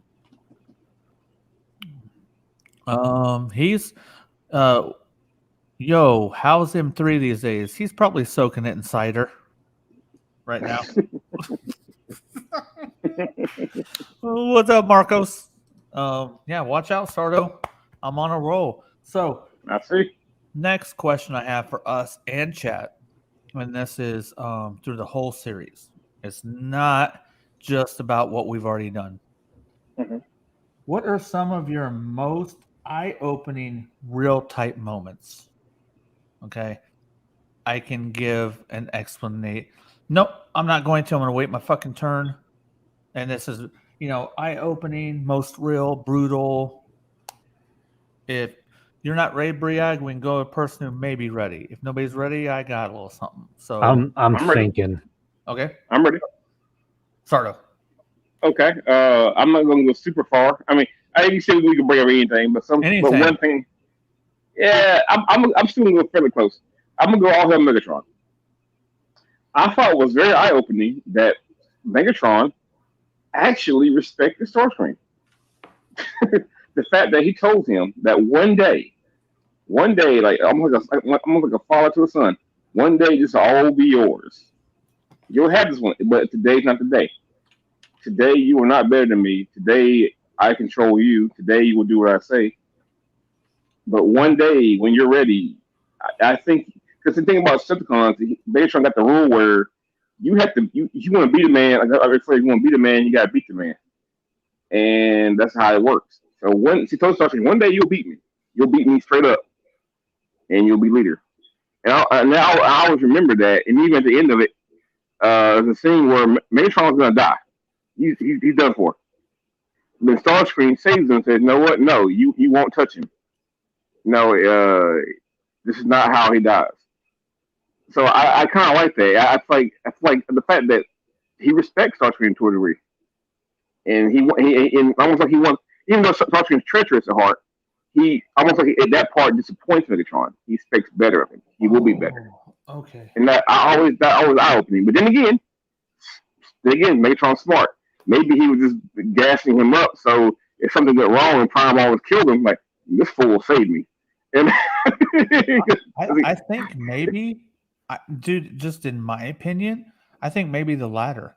Maybe he's juicing him up, but like you said, we don't know for sure. no, sure, but that always stuck with me. Where it's like, hey, I want you to kill me one day, little kid. One day you'll be there. Right now, shut the fuck up and get in line. Right. But you have way more in you than the rest of these cronies. You're gonna be the man. Just bide your time, buddy. Yep. Get strong. And don't forget, chat, if you got some those times, and we may go around a couple times because there's so much, and I'm going to put Savage in there too. You know, eye-opening, most real type moments, Savage moments, because that's kind of what popped into my head. Who else is ready? Briag, damn it, you're king of lore. You better have something ready to go right now. Come on, man. So I've got so two things. Oh, one. You go once. Once, okay. Savage moment. And I still think about it to this day. When I purchased Megatron Origins, they also had Spotlight Optimus Prime and Spotlight Galvatron. So I bought them too, and I read those. Watching the one panel where Monstructor puts a spaceship through Omega Supreme was the most savage thing I have seen. Now I got something to say about Savage. Go ahead, dude. We're gonna go around a couple times. And chat, come on, chat, get in there. So hit it up. Like I still think about that, and just like Monstructor in this continuity is the first combiner experiment by G-Axis, and just how powerful he is, like ripping Omega's arms off, puts an entire arc through his midsection, like. Crazy. Monstructor. There's something Pet Cemetery about that fucker. I can't explain it, but it was like he came out so wrong. I know. Sometimes that's better. So yeah, that's my most savage moment. Okay. You got anything, Ray Ramrod? Do I need to go? I'm trying to get some kind of structure here. Come on, bro. Okay, so I had two, but okay, since we're limited to one, we're gonna go around again. I want to throw this out there is when you ask that question, this is one of the two things that popped into my head is when Spike kills I think it was Hook from the construction. Scrapper. Oh, Scrapper, yeah. Just straight up murders him. I mean, he deserved it, but yeah, you know, and I kind of think that Prowl, you know, he took that wrong. But yeah, I agree. I mean, and that was a lasting effect too. That it's not like, you know, he's back the next issue. He was dead and gone. Yeah, that great. Before I go, 1 or 2 says, and we can red alert saying to Inferno, with friends like these, it's easy to be brave. I don't remember what comic that is. Do you know which comic that's from, 1 or 2? Or anybody on here? Is that from the comic or the G1 TV series? Yeah, I think that's it too. Yeah, because people always joke about the whole thing between Red Alert and Inferno. We'll wait for this, and we can go around a couple times because there's multiple. And I said, it can be through phase 1, it can be through phase 2, it can also be memorable moments. So we're gonna go around a few times. Put in memorable moments too, but. Yeah, I'm he gonna- said the G1 cartoon, which I thought I had remembered, hearing that from when they had some kind of thing going on in the cartoon. But I think it was when Red Alert kind of went crazy or something, but maybe it was a different spot. But Okay. No, it was an episode where he goes crazy and keeps bugging out in the head, Oh, the and scorch on Inferno the head, yeah. saves him. So, most real, eye-opening, savage, all hell Megatron when Rumble and them were using their warfare tactics. I was like, that's fucking badass. Do you remember that when they were Frenzy. Oh my lord. Oh yeah, that's Whoa. Screech she went out. Yeah, just straight up like demonic evil? Just like, okay, if those motherfuckers got powers, that's the kind of powers they would have. Like Cybertronians, Mhm. just to people were totally just like nightmaring out. You know what I mean? Just flipping. Yeah, they showed blood and skulls and stuff. Like Yeah. they were meant to show people dying. Yep. Mhm. Like Rat Bat and all the Cape guys. They were just tearing human beings apart. I mean, like Mortal Kombat, like splitting you in two type shit. Yeah. I haven't read it in so many years, but I can still see it in my head. It left a little impression where they're just like that. You know what I mean? But keep going around. You got it can be memorable. Anything. But yeah, yeah, for a sec. Oh, yeah. Go ahead, Sardo. I'm gonna say for a savage moment. Now this happens a lot in the storyline because everybody gets torn in half at some point, especially Megatron. But for me, it was when Prowl was experimenting on and he became part of Devastator, and they had this whole thing and Superion was fighting them back and forth and shit. Yeah. And Superion thought he won and turns back on him. Anyway, Devastator Prowl gets up and tears this fucker in half. I mean, like, that was some savage shit. And not only that, when he tore him in half, you see Slingshot half his body just like screaming like ah. And Slingshot dies.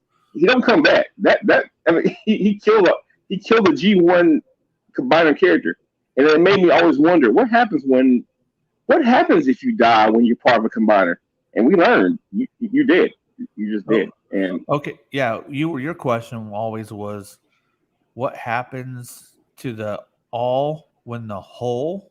yeah, see, Yeah, yeah. once he tore Superion too, I was like, okay, well, this fucker's dead. But Wheeljack was like, Wheeljack was trying to repair him, and the thing is, they were all even though I guess theoretically dead. I mean, but they were all still combined. Slingshot was dead permanently because when he was torn in half, you saw Slingshot's upper body like just being ripped in two, and him kind of like screaming like, "No, I'm dead," Yeah. And I was, and that just got me because, wow, you fucking killed Superior.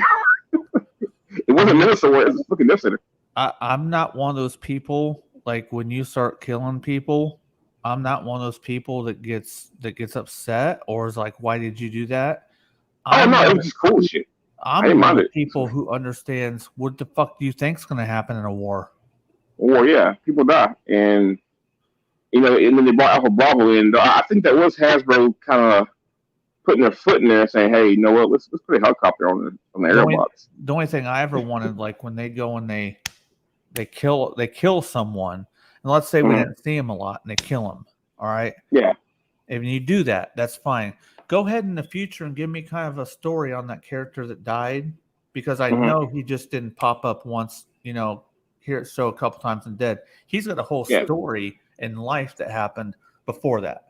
So if you're gonna if you're gonna do something like that later on, go ahead and give me his story, just so I know what he was all about.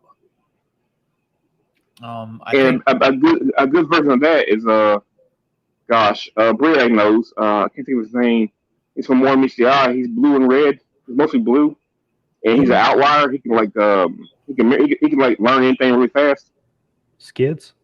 Yeah, like when Skids went, to me, I took it more to heart. Like, oh my lord, I can't believe you made me think of that. Yeah, that sucked when he died. Skids, that's what I'm talking about with this whole what they do here. That's what keeps us going and what likes us. What makes us like this? Skids is completely different from the G1 we And to be honest with you, they never really fleshed him out anyway. So Yeah, but IDW, he had a whole thing, and when right. you finally got to see his whole story, then he sacrificed himself. It's like, dude, Okay. you guys have to win now. I'm gonna go to anything. Phase 1, phase 2. Brig, you had another one? So to expand on that, based on Skids and what happens for 2 comic books after what he does, I will lovingly call it when Megatron gets his groove back. I was talking about I don't want to spoil it for you. I really don't. It's, dude, that You one. have to go on a little bit though. If it's going to be a moment, you got to elaborate a little bit. Okay. So something happens with Skids. That part's not too important, but later what's leading to it is the whole Decepticon army, including Deathsaurus and his army, are about to slaughter the Lost Light crew, and they're making their last stand. Megatron makes the stand by himself and triumphs.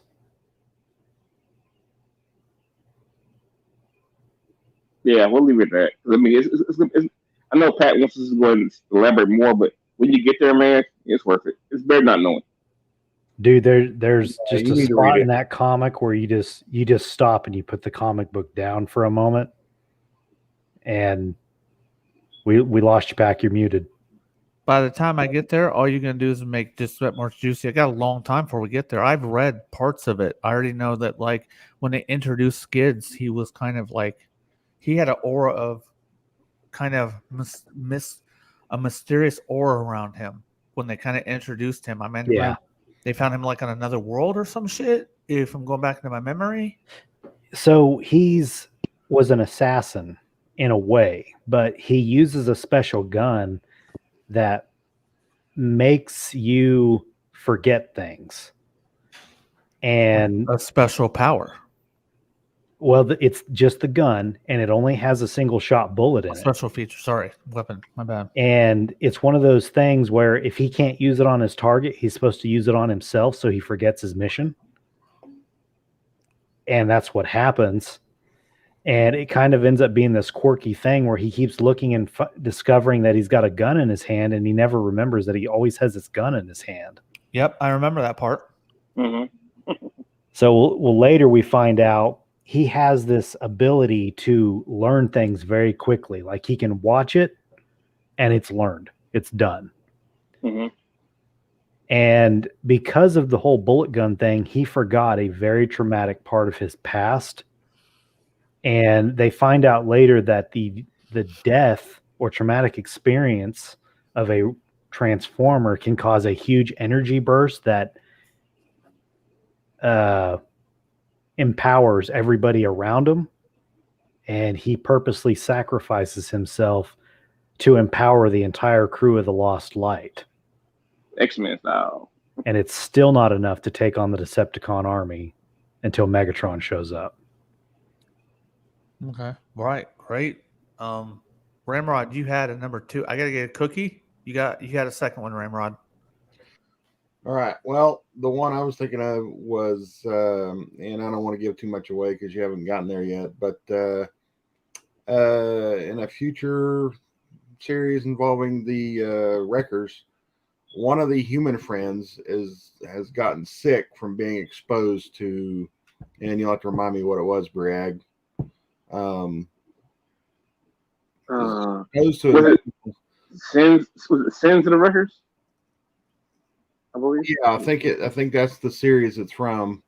Yeah, it's Sins of the Wreckers. The last book is Redemption. Yeah, so it just, puts a spotlight on, this isn't your, Saturday morning cartoon. Human friends aren't safe.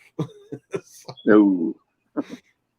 Oh, and that also goes right into, what happened with the I can't remember the kid's name that him and he got to be the headmaster for Hunter O'Nien. Oh yeah. Oh yeah, It was yeah. Sunstreaker. That was Hunter brutal. O'Nien's my guy. It was brutal. Yeah, I mean that whole thing was pretty brutal. You know, the violation of both him and Sunstreaker was pretty brutal.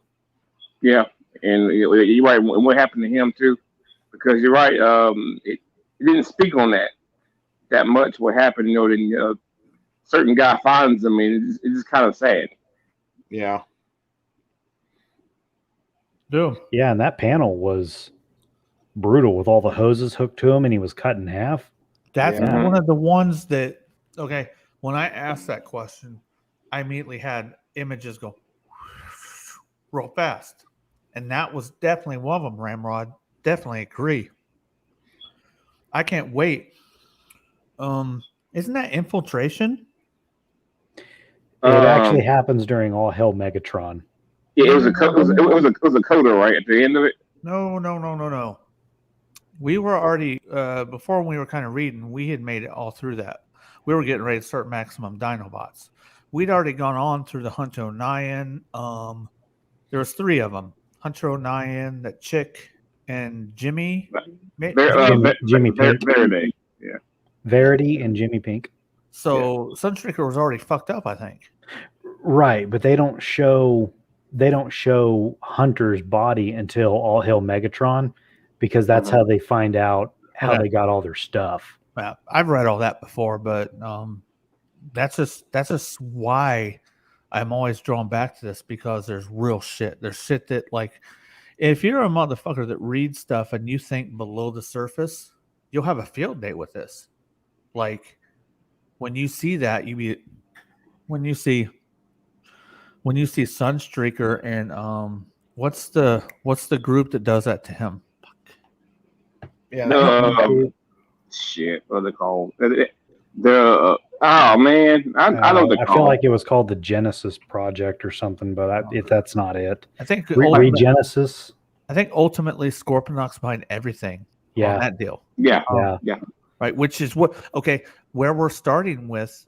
The last thing we did, Scorponok's trying to flex his fucking muscle. So this is going to be a whole story arc where Scorponok is featured a lot.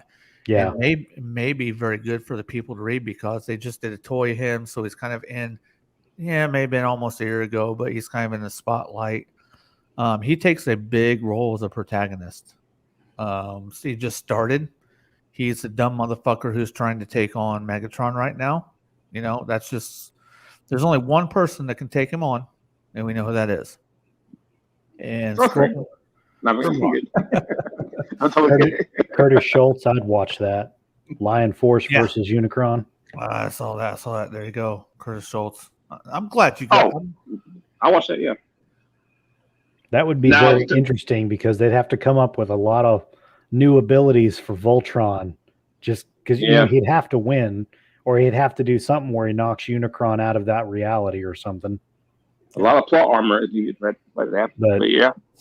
They did do that one. I forget which Voltron it was, is when he was 3-dimensional and they actually destroyed all the lions and the universe recreated them because the people had enough hope in Voltron. Hope people. It's even good for Voltron. It was weird. Go ahead, Sardo.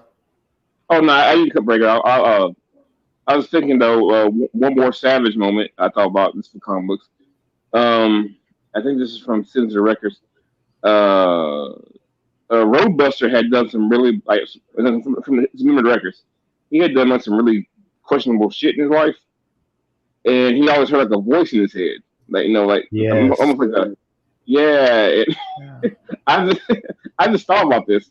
I was like, it'd be rough if you get to a pat, but I'll go ahead and say it. Roadbuster dies, but he was sitting with that voice in his head, and the voice in his head was always the tarantulas. And he was like, the voice sound like this, then tarantulas goes to full size and just totally destroys his head. Yep, that was pretty vicious. And I was like, man, that's dark and fucked up. Roadbuster was never like a super popular character by any means, but still, I mean, fuck me, man. Yeah. What, But yeah, what he I said. thought that was pretty savage. What he said. Yeah. Fuck me. Yeah, what I said. Yeah, fuck me, man. I had another savage moment. I just want to say it because we just did it in our last video. When Hunger's talking to Starscream, and he says, "Shut up, Starscream, or I'll eat you." I was like, badass, dude. And Starscream didn't say a damn word after that. When you like Debo and Smokey. huh? No, I said kind of like Debo and Smokey. When Debo leaves, I'll be talking to you. That's my bike. Debo, knock the fuck out. Now it's basically Hunger talking Starscream. He's like, But that's okay. We saw some of the Abominus characters in the gladiatorial fights. That too, yeah. We saw them a little bit. What's up, Tuscan TV? What's up? What's up, boo? Hey, watch out. Don't get butt hurt, Tuscan TV. You know what I'm talking about. We looked that up the other day, the dictionary official word of butt hurt. But we saw him in the gladiatorial ring, but this is the first time we see him, and he just comes across like a motherfucker who's like, I don't give a fuck. I'm gonna go there, I'll show you what's up, and then I'm gonna come back and show you what's up again. Okay. I already know what happens. Okay.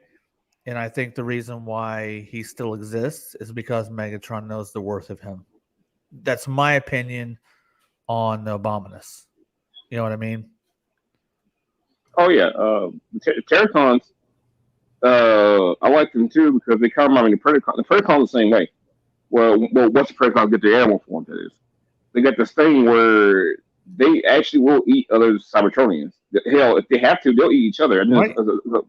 there's a part in the comics where the Predacon is stuck on some planet, and they're running out of energy, and the Razor Claw's like, all right, who's going to donate their body for us to stay alive? And they're like, nah, not me. And like, I think Dive Bomb just like conks out of energy. Like, oh, hey, guess what, everybody? Dive Bomb volunteered. Yeah. Well, let's eat him. Hold on a second. Cookie Beer Brain. Hold on a second. Well, that's what I'm talking about, though. Predacon. Okay, the name Predacon and what they are. Terrorcons. Okay, these should be real evil, real nasty bots. You get what I'm saying? Mm-hmm. They should invoke what their name is. If you have the name of Terrorcon, you better invoke terror. And if you a Predacon, you better be shredding motherfuckers from limb to limb. Mm-hmm. I agree. And if you're a Stomachon, you better be doing some crazy ass stuff, man. Yeah. We're just doing a recap, Tusk. Just doing a recap of what we've already covered. Kind of doing a mini break in the series before we go on and talking with chat tonight. That's all it is. It was a good break. I had a job bust me up today, so we just did it this way. But we're in the middle of Monstrosity, and Monstrosity is the pickup point for me. I feel like now. Can somebody refresh my memory on? Okay, Autocracy, Monstrosity, Primacy. Did I have a? I've read Primacy twice, so when we get there, this will be the third time. But this comes to a point I have. Did I? Do you remember if I liked Primacy or not?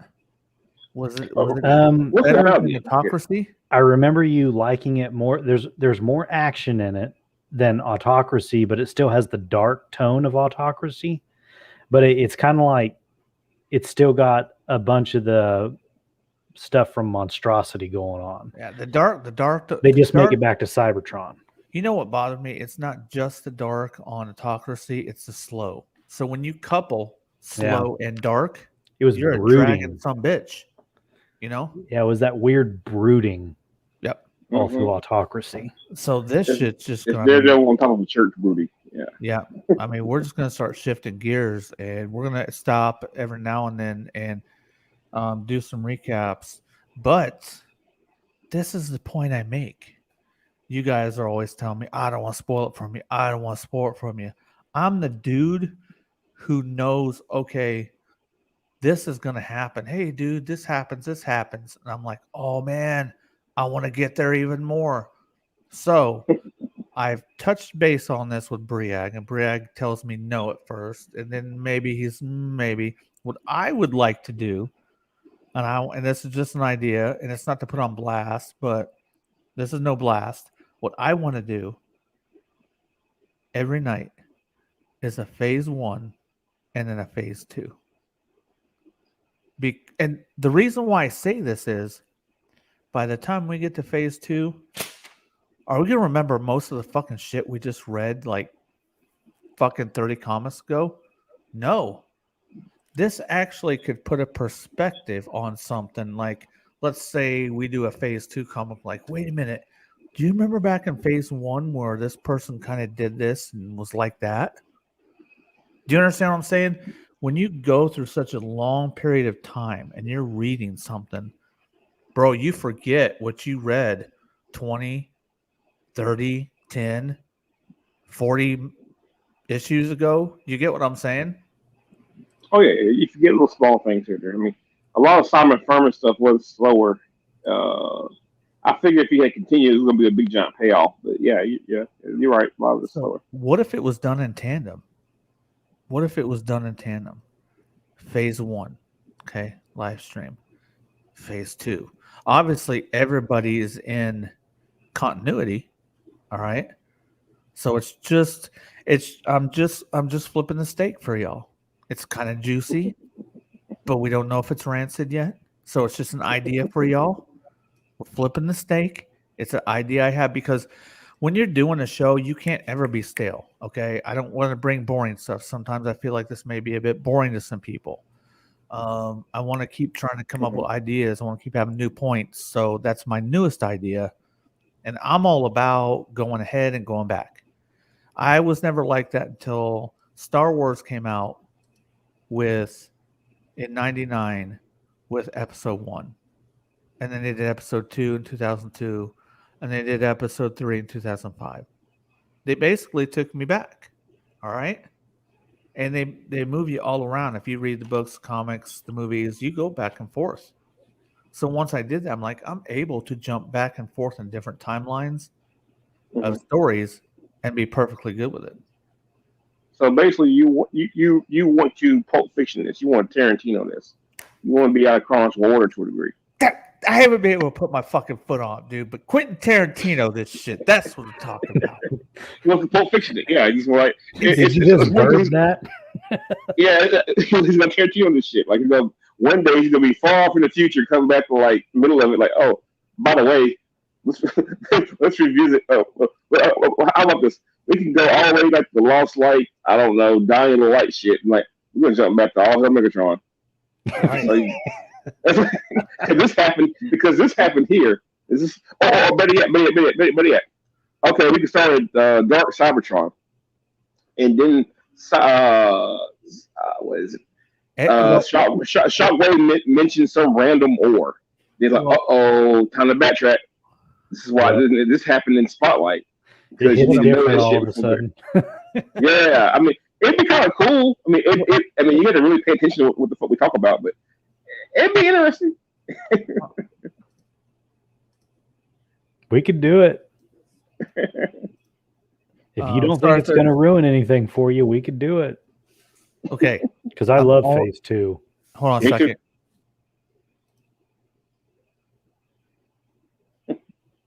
Oh yeah, it'd be crazy excitement. I'm down though. Yeah. Okay, so my thing is, we're just hashing it out, and we're bringing the chat with us because the chat's a big part of what we do. All right, they listen, they watch, they got to look at us, they got to hear us. So we would never change continuity. We keep going forward with phase 1. Now, I don't know if one night would be phase 1 live stream, and then go on with another phase 1 live stream, and then the next week do phase 2 live stream, end it, do another phase 2, or one night would be phase 1, and then the next live stream would be phase 2. It'd be weird because it'd be like, all right, guys, phase 2 starts now. The Death Office Prime. Phase 2 is on every other Friday when fucking Sardo's here. There you go. I mean, like Sardo's here. We're gonna start Phase 2. Like again, the beginning of Phase 2 is Death Optimus Prime, and it's like, whoa, slow this shit down. When does fucker die? Well, he's not really dead, just figuratively. But it's like, my whole thing is I don't want to lose perspective. And we're going to lose perspective if we don't do recaps and we don't keep the past fresh. Dude, we're 21 issues in. This is going to be a long deal. Okay. By the time we get to Phase 2, it would probably be a year and a half from now. I don't fucking know, a year from now. All right. At the rate, yeah, maybe. Yes.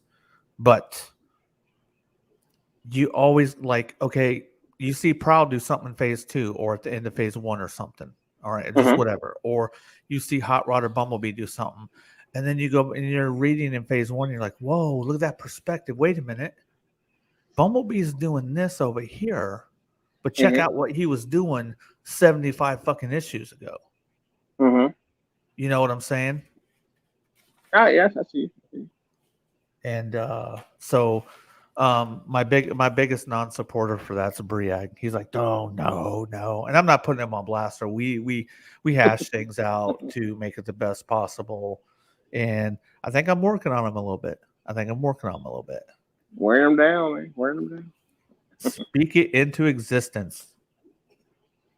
Megatron Origins. Real worried about he's gonna ruin something for himself, or we get to the ending before we finish Phase 1. Well, no. I don't think we will though, because Phase 2 is longer. Okay, then we don't have to worry about that. That's my next question was. We're already 21 issues, 21 comics into Phase 1. Okay, we will not finish Phase 2 before we finish Phase 1. Where does Phase 2 in your list? Where does Phase 2 start? Oh, do you have that on you, Briag? Definitely. I believe. I can look it up if you want.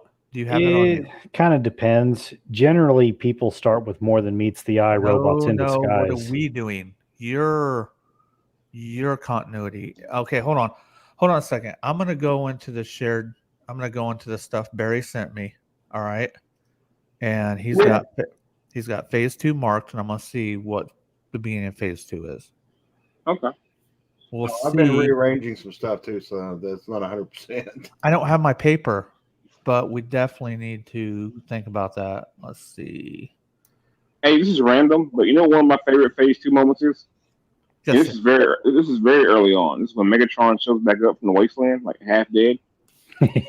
And everyone's like, "Oh God, it's Megatron!" And Megatron's like, "Hey," he's like, "Hey, I come in peace." And Bumblebee's like, "Not on my planet. Kill him." And I just love that shit. He had that very straight face and said, "Kill him." And Charles Slice's like, "My pleasure." Everybody just starts gunning them down. Then Bumblebee's like, "Oh God, what would Prime do?" Okay, ceasefire. Don't kill him. Kill him. Funny. That's funny because you're answering a question I'm going to ask. One of the last questions I'm going to ask. Good. Okay. Awesome. But I just love I just love Bumblebee's deadpan face for him and says, "Kill him." That's just straight up. That's what I thought, and that's what I've thought in my mind too. It's always been this way.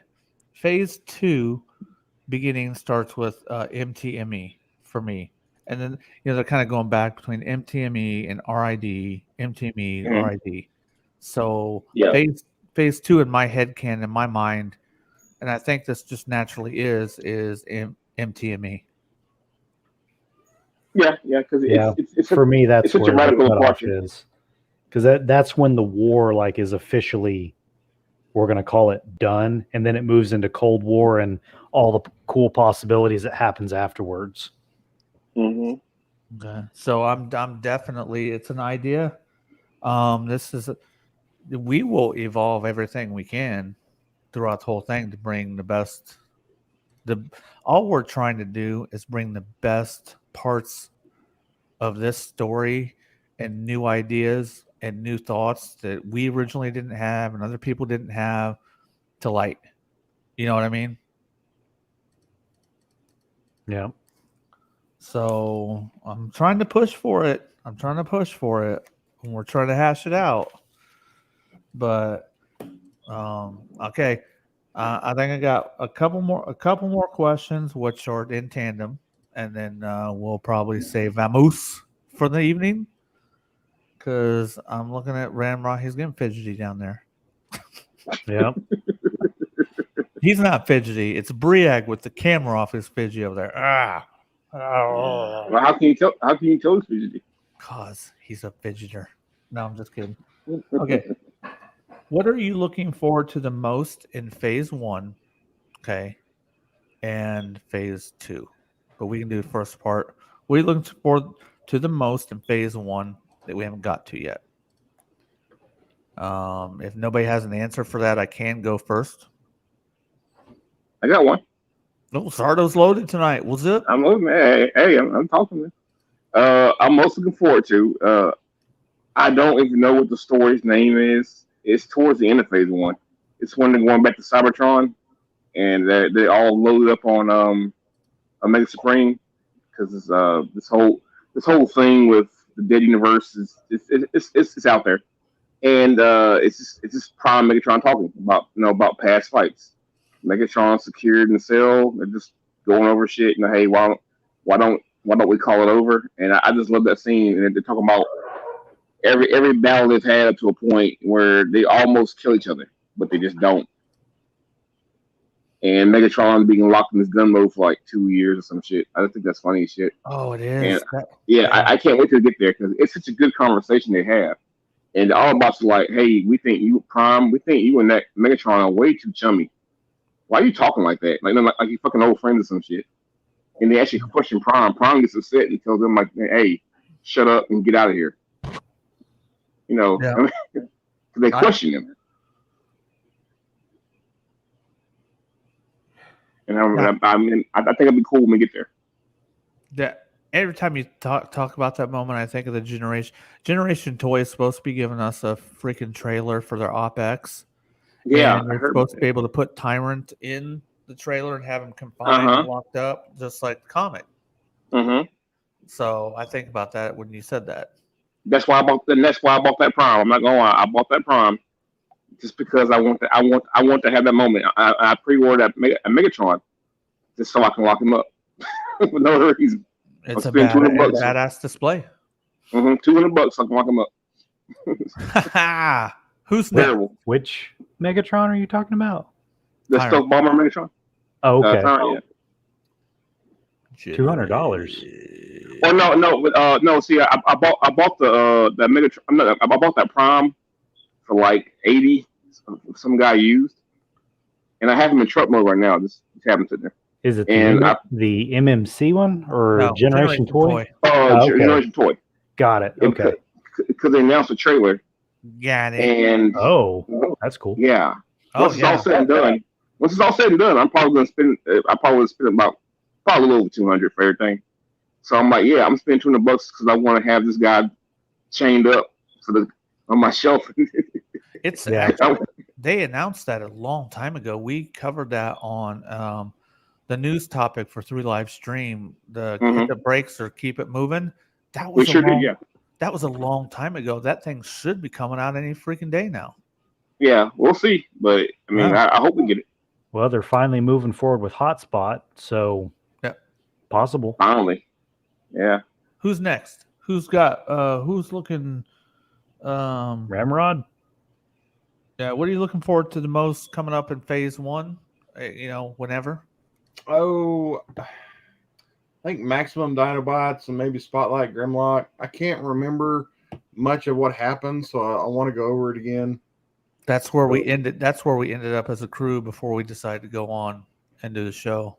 So yeah, I like that too. I think that involves Shockwave, isn't that story? Or is that a different one? So, because the whole Spotlight. It was the Spotlight Shockwave. Yeah, that was a good story. No, I think it wraps up the feud that Grimlock and Shockwave are having. They continue that. They continue that with Maximum Dinobots. I think that's what you're asking. Okay, yeah. Yep. Because that's a pretty badass dynamic. Like, none of us ever thought Shockwave was that much of a badass. We'll get there in the Spotlight, but I'm like, so that was pretty awesome to see. Constructicons Phase 2, Curtis Schultz, and will you guys ever do G.I. Joe comics? This crew probably not. Sardo maybe. That could be, who knows? I never say never for anything, but I have dabbled a bit in IDW G.I. Joe, usually mostly online, just, reading stuff. yeah. And I like what I read. I like what I read so far. I would. maybe. I would love to read G.I. Joe versus Transformers. I'd like to read G.I. Joe Origins. We've been talking about the new G.I. Joe Snake Eyes Dead game, so you never know what may happen. But Briac, are you ready with your answer to what you're looking forward to the most in Phase 1? First, if it helps, Curtis, G.I. Joes are a part of IDW Transformers, so we will get to see some of that later on in Phase 2. So I'm looking forward to. I'm really looking forward to rereading All Hail Megatron again. It's been a while since I've read that. So that's for Phase 1. Phase 2, I've only read the last 20-25 comics of Phase 2 of the whole series one time, because it was that giant read through I did just like in 2017 when they finished it all. And I'm looking forward to rereading all of those again, especially when Megatron gets his groove back. Mm-hmm. Wait a minute, Last Stand, that was Phase 1, right? Last Stand is in Phase 1, Sins is in 2, and then Redemption's in 2. Yeah. Okay, yeah. I definitely with the Last Stand. That's Phase 1, yeah. We're more closer to that, I guess, than anything else. Yeah, I'm definitely going to. I want to do that. Maybe look for that week, 2 weeks from today when Sardo's in. It could be our first one. So, okay. Cool. Phase 2 is something I don't really want to wait for. I've read probably a quarter, somewhere between a quarter and half of that series. So I'm really itching. So I just want to make sure I keep my love for all this alive, and that would help it. But what I'm looking forward to the most in Phase 1 is, I'm sorry, I got multiple answers. Fuck it. I'm sorry. I want to take off where we started again because it's been a long time. It's Maximum Dinobots. When did it hit the newsstand? Was it like 2008? 8? Probably. Okay. The last time I fucking read Maximum Dinobots is when it hit the newsstand. That was a long time ago. That's where we left off. I'm looking forward to getting to that. I'm looking forward for us to do the Hunter O'Neill story and the chick in Jimmy. What's the chick's name? Verity Carlo. Yeah, very common. The chick's Verity. Yep. Mm-hmm. Yep. I don't care what you say. I like those. I think those 3 humans in there are pretty cool. I like that dynamic. I love that they keep them. Yes. Yeah, some of the better humans. Yeah, I agree. So Maximum Dinobots. The Hunter O'Nine's my dude, man. I like him, man. He gets pretty fucked up with Sunstreaker, and it's a bad deal. And there's a part of Phase 1 I've never read. It's somewhere after All Hell Megatron, like the Dark Cybertron shit in the. Wasn't Chaos Theory? Chaos Theory, that was the end of Phase 1 and shit, wasn't it? Yeah, Chaos Theory leading up to Dark Cybertron and all that stuff. Kind of. Yep. That was the origin of Shockwave, right? Before he became, logical and shit. Yeah. Ooh, yeah. I love it. See, I don't know that, but that makes me juicy. That makes me hungry. That's one of the things that I can't wait to see your reaction on is whenever we get pretty much close to the end and you really find out why all this is happening and what makes it all tick. Mm-hmm. That's what I'm looking forward to. Yeah, I know Brig kind of wants it to line out like that. Me too. I want that for you too, but but if you want to jump around, man, it's all good. I want you to get all those threads together seamlessly and be like, oh wow, my God, this is a masterpiece. Like Yeah. Like, okay, I've read quite a bit of the first part of. Okay, MTME is Hot Rod, RID is Bumblebee. Yeah, RD is like all mostly on Cybertron is kind of more political. That's how I who's separate going to be in them charge. in my head. Yeah. One is Yeah. Hot One of these Rod. guys is all about fun. It's like Firefly. It's all about fun and having adventures and shit. Right. Now I don't think they're gonna ruin stuff like, because I read quite a bit of that, like quarter to half, and I was like, I don't know nothing about Shockwave, so. But, and with that being said, one more question before we got here. What are you looking forward to the most in Phase 2? Whose line is it anyway? Ramrod. Oh, he's picking up where I ready left to. off. I haven't ever finished Phase 2. I want to finish it. So Yeah. I'll be glad when we get to that point. No, it's sometime after the Return of the Titans. Sometime right after that. So I'll be glad when we get past all that and we get something that I haven't read before. Yeah. It's just, I mean, because you have to have excitement yourself when doing this, or you're not going to bring excitement to people. And that's what we're always trying to do, is find something that gets us to be like, oh, I got to read the next one. And we've read. Yeah. After Titan Return, I think when they start calling more mystery, I think we'll start calling Lost Light, I believe. I think so. Yeah. Yep. And then went into the whole thing when they start merging universes, like revolutionary. What's it called? With the visionaries. Revolutionaries. Whenever they bring in GI Joes and Micronauts and stuff. Right. Yeah, it gets crazy. Yeah. But it's all built in naturally, and I can't believe how they made it work. Yeah, I even love the fact that they even put it when they put mask into it. I like the fact that they made that work. I mean, it's all Cybertron based shit. I mean, that's cool to me. Oh, and plus we'll have something cool to read when we get to the stupid shit with the infestation. Fuck me. Oh yeah, I hate that. Oh my god, dude. Fuck it crossed over. It crossed over with Ghostbusters, all kind of shit, man. I hate vampires. That was Hasbro's first attempt at trying to force people to subscribe to more comics, so they crossed the stories over. Later, Earthman Brick. Thank you for stopping by. All right, dude. But see, like, I remember we're reading it first, just a part of us, and Briggs like, you don't really have to read it. You can skip it. Don't. Nope. It's on including the Marvel shit with the Avengers in there. Like, oh my god, it's all whatever's on the sheet. It's got to be done. Ramrod, go modify the sheet. We're moving now. I've already lit our darkest hour. We'll be doing Phase 2 while we're going through those dumbass fuckers. You know what's crazy? In that storyline, didn't they send cut back to the beginning of time, and yet somehow this fucker's still alive? Yeah. The Dead Universe. Yeah, I'm like, man. The beginning of the Dead Universe.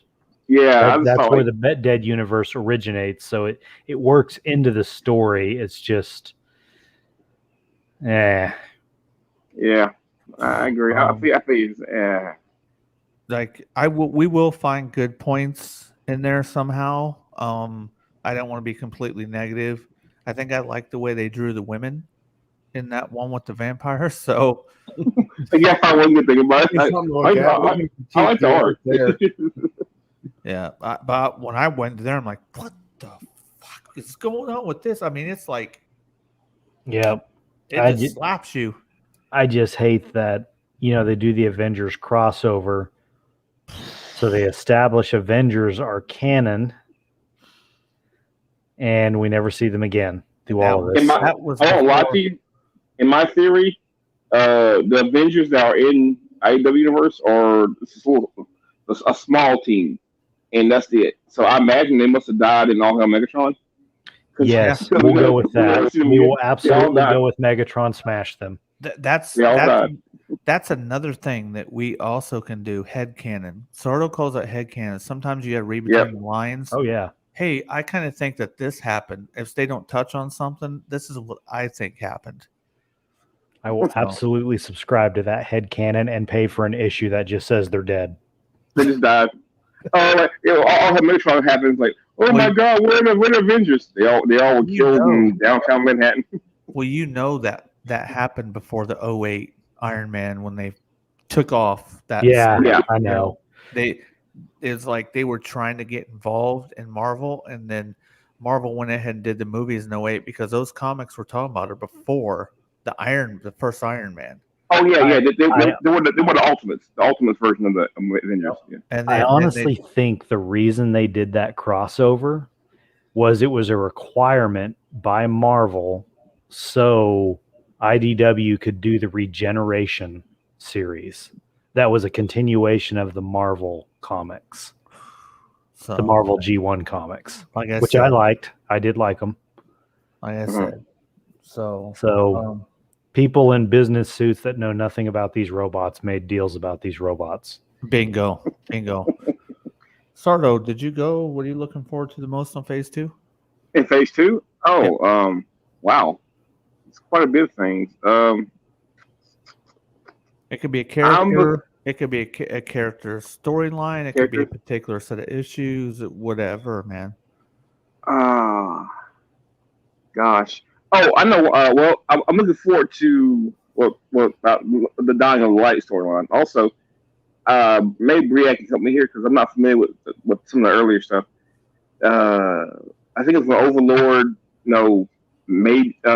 does he not, or does he kill Ultra Magnus? And we learned the true origin of Ultra Magnus. Yeah.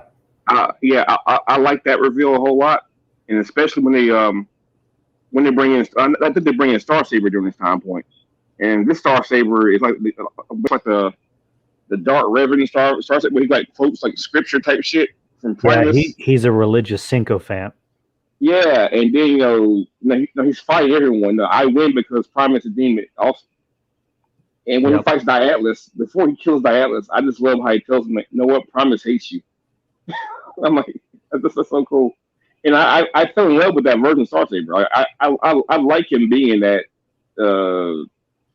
dark, kind of cultist type guy versus this more heroic character. So I like that. Now, I don't like the way Starsaber went out. I feel like he should have had a better death than that. But, that's whatever. Yeah, it says a lot how he dies, but it also says a lot about who takes him out and how easily he can. And it really, really makes me wonder just how powerful that person actually is. Yes. Well, I won't waste who he is, but his weapon is like faith-based or and he wields it without any problem, like no training whatsoever, and he just whips it out and uses it like it's like the Force and the lightsaber, and he can just use it. So that should tell you how powerful he is in some way. Unless you know that he wasn't properly utilized for a lot of those fights. It's crazy to think that he reminds me of Beast Wars Dinobot. Yeah. With how they rewrote his character. It was crazy. That's a good comparison. I never thought about that. You're right. I wonder if someone would have given him a voice actor, would he have almost the same voice, maybe with the snarling gone. He might talk like Dinobot. That'd be kind of cool.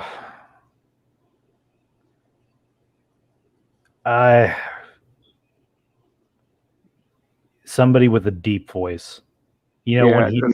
Someone that can do the throat singing.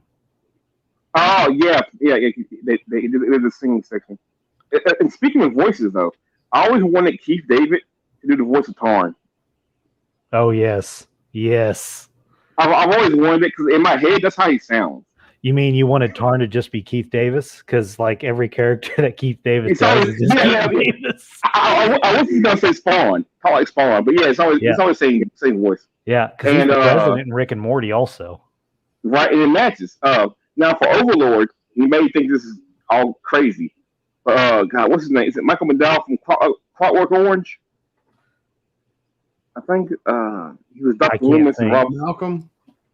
Yeah, it's him. Yes, I like his voice, and I feel like he makes a good Overlord, even though it doesn't match that large character. He has like this. No, take it back. I want Tim Curry. Tim Curry for Overlord. Yeah, Yes. That's that what I would be was thinking badass. of. I was Tim like, Curry. who is somebody with like an uppity Mhm. oh god, what is that called? Not Pickle Rick. Yeah. Yeah, if you could, yeah, like Legend, Lord Darkness. Yeah. Picture that as Yes. Overlord. Yep. Speaking of, Like prissy, powerful, narcissistic, whatever that is. Like Yep. yes, that's almost Overlord. Whatever royalty. that is. With that being said, we're gonna get out of here while they're talking about some stuff. Thanks for everybody stopping. Y'all can keep talking. We're gonna get out of here. The biggest thing I'm looking forward to is changing Brag's mind. So, I think peace. you already. That's